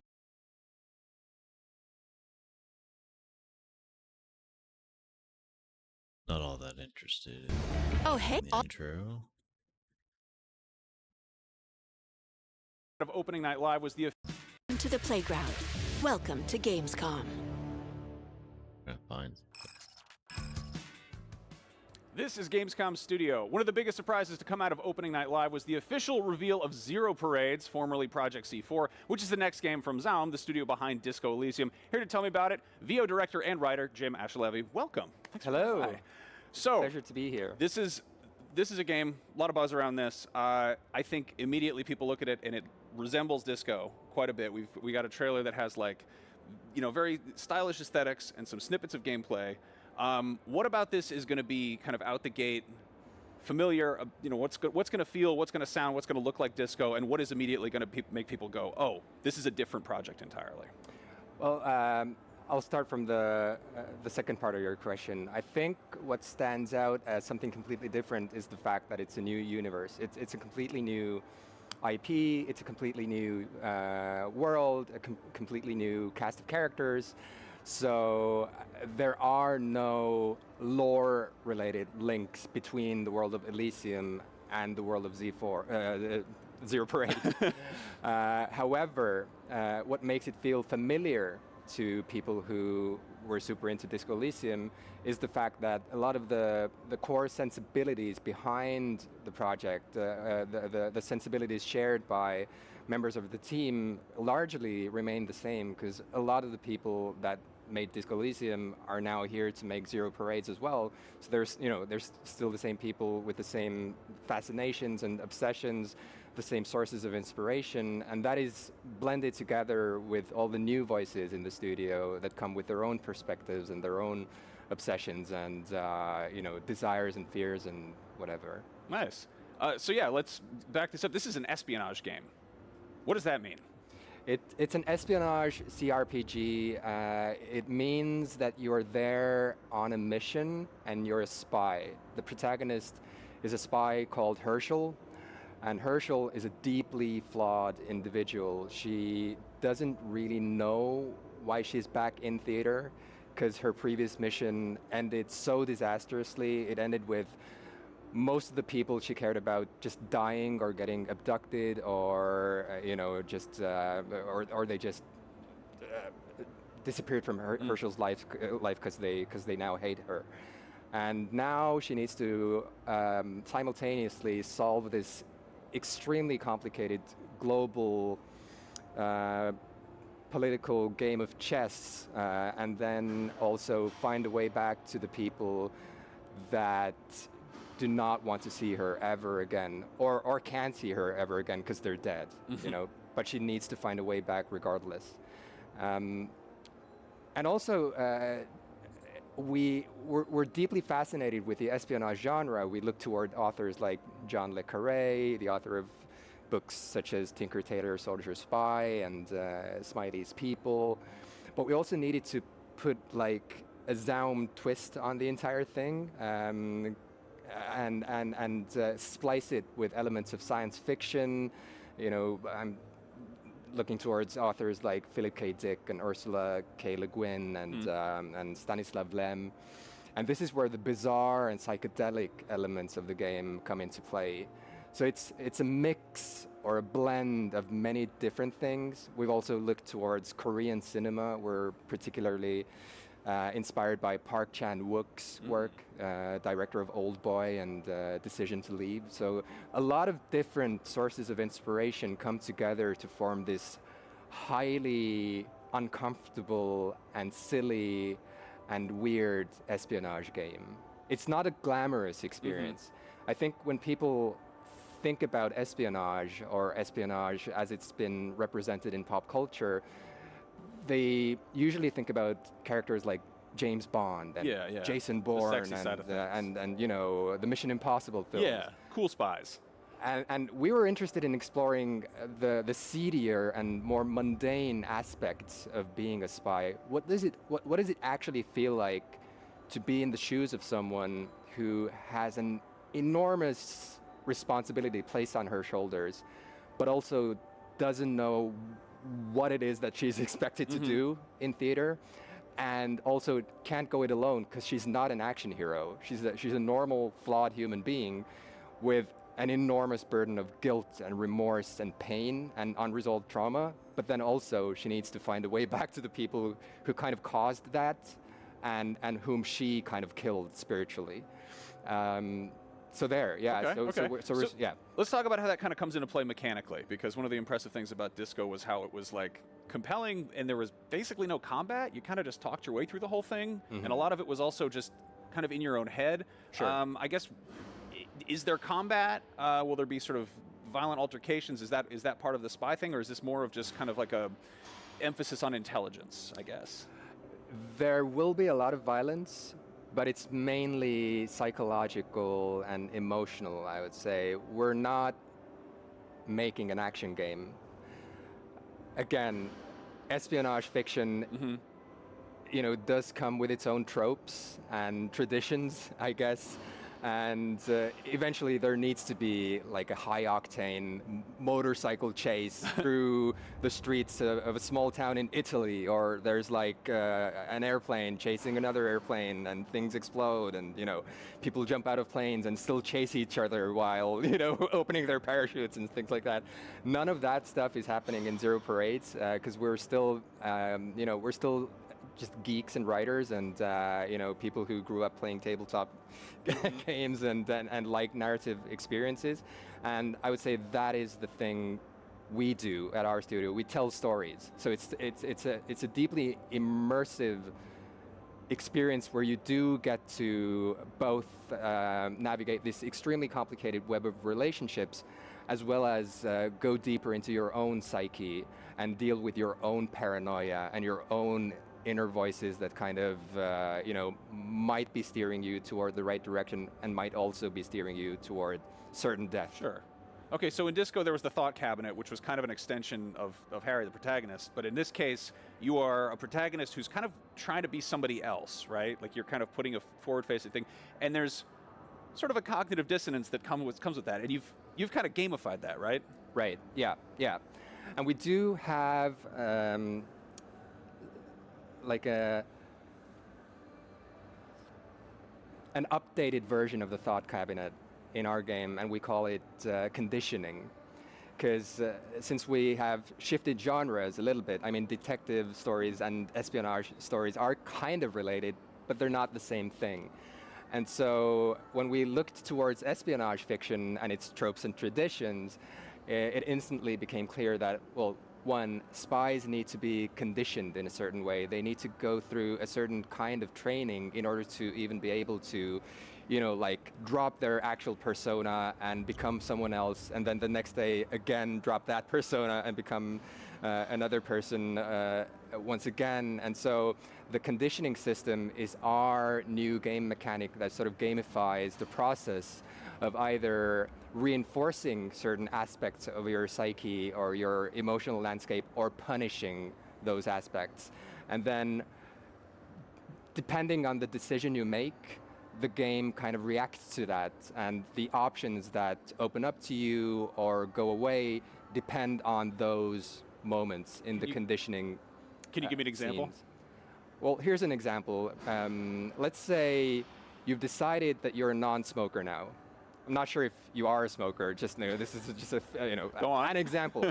Let's say you were a smoker and you've now decided, I don't want to smoke anymore. I'm no longer a smoker. Okay.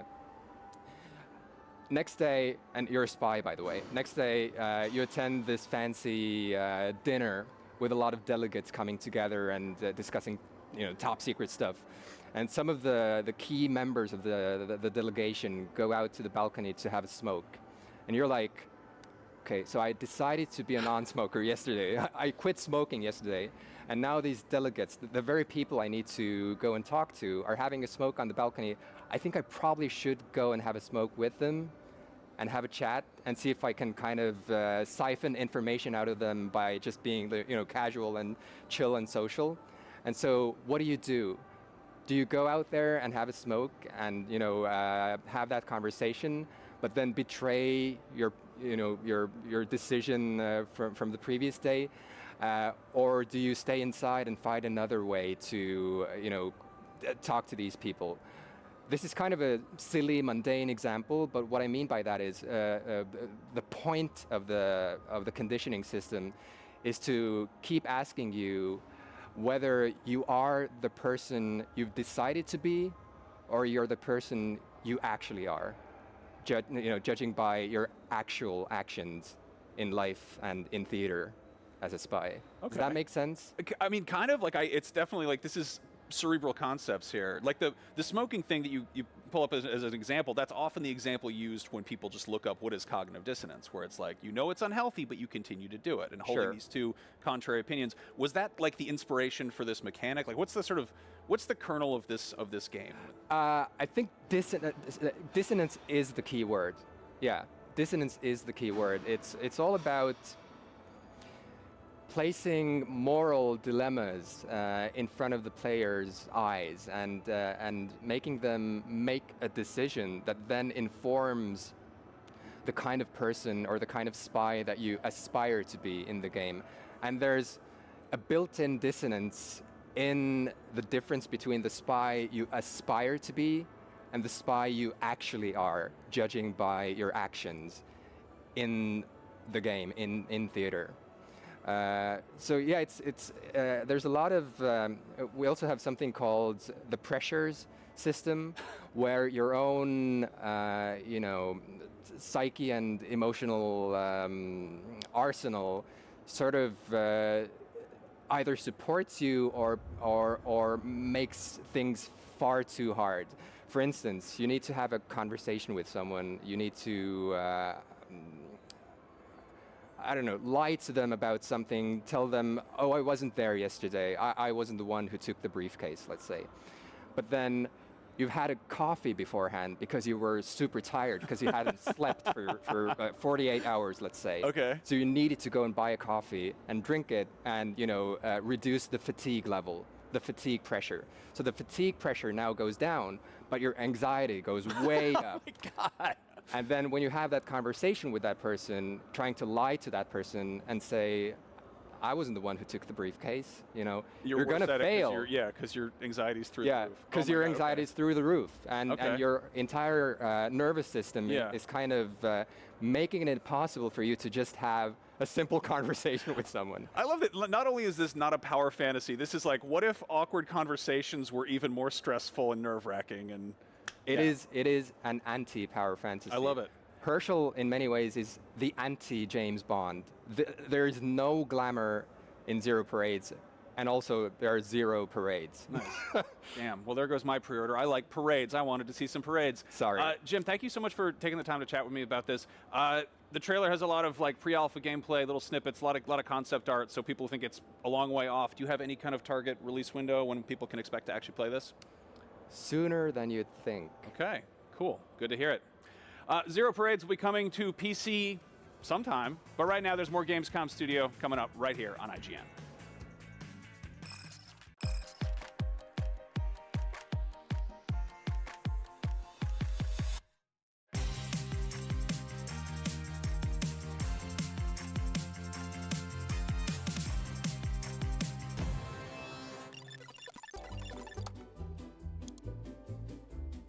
IGN Plus is where your adventure begins. What are you selling? Plus is the place to get unlimited access to all the tools you need to beat your games. Here's what you need to know for bringing down Gloomspawn. Plus, awesome exclusive discounts on IGN Store. Maybe this would tease open your money pouch. Plus, ad-free browsing on IGN.com. Oh, it's not letting me. I was wondering. Plus, unlimited game help tools, notes, and like holding the button, I'm like, why isn't it moving?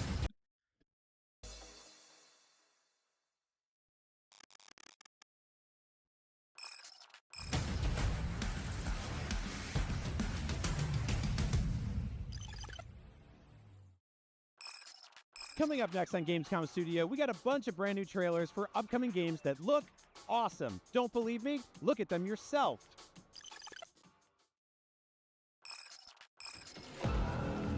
Wraith protocol activated. All squads, we need backup now.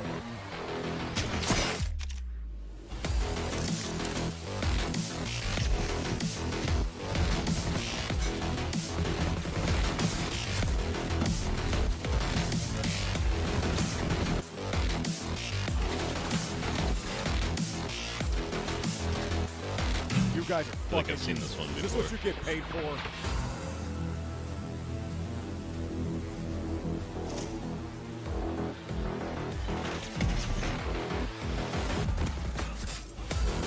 That was garbage. Wow, trash. This looks like Dead by Daylight, but worse.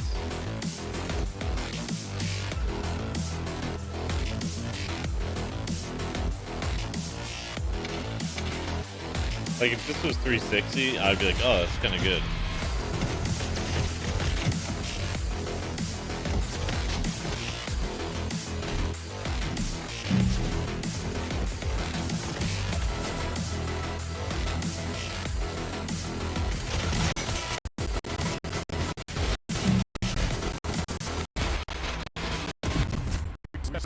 Boys, return to HQ. Yeah, it looks Team 17. Looks as trash as their other stuff. I don't know, I like some stuff Team 17 does, but a lot of it's pretty jank.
Oh wait, this is an actual gameplay. Oh, I thought this was another ad.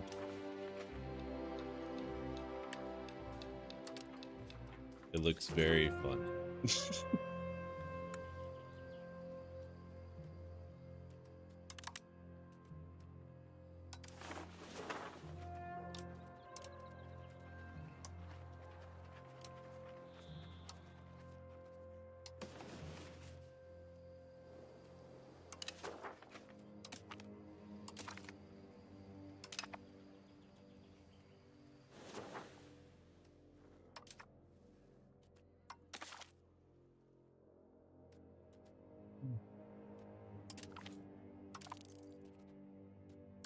Figure it out later.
And that just about wraps us up for day 4 of our Gamescom coverage right here on IGN. If you missed anything we covered today, head on over to IGN's YouTube to catch up on all the biggest game reveals and trailers. Tomorrow is our last day here at Gamescom, but we've got lots more to show, including brand new episodes of our weekly shows like the IGN UK podcast, Nintendo Voice Chat, Next Gen Console Watch, and Outside Xbox. And be sure to check out the Gamescom Steam page to wishlist any of the amazing games shown off here at Gamescom this week, the biggest video game convention in the world. But for now, thank you all so much for joining us here at Gamescom Studio on IGN. We're going to go eat some bratwurst in the parking lot and get mustard all over our nice shirts. I will see you tomorrow. All right.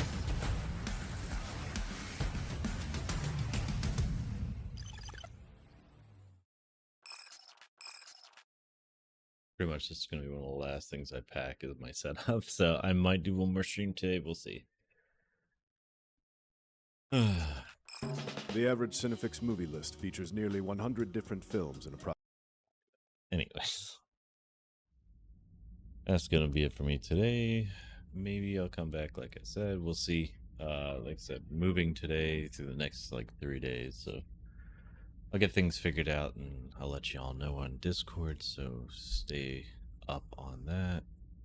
Let's get to that dev, because I'm going to head out.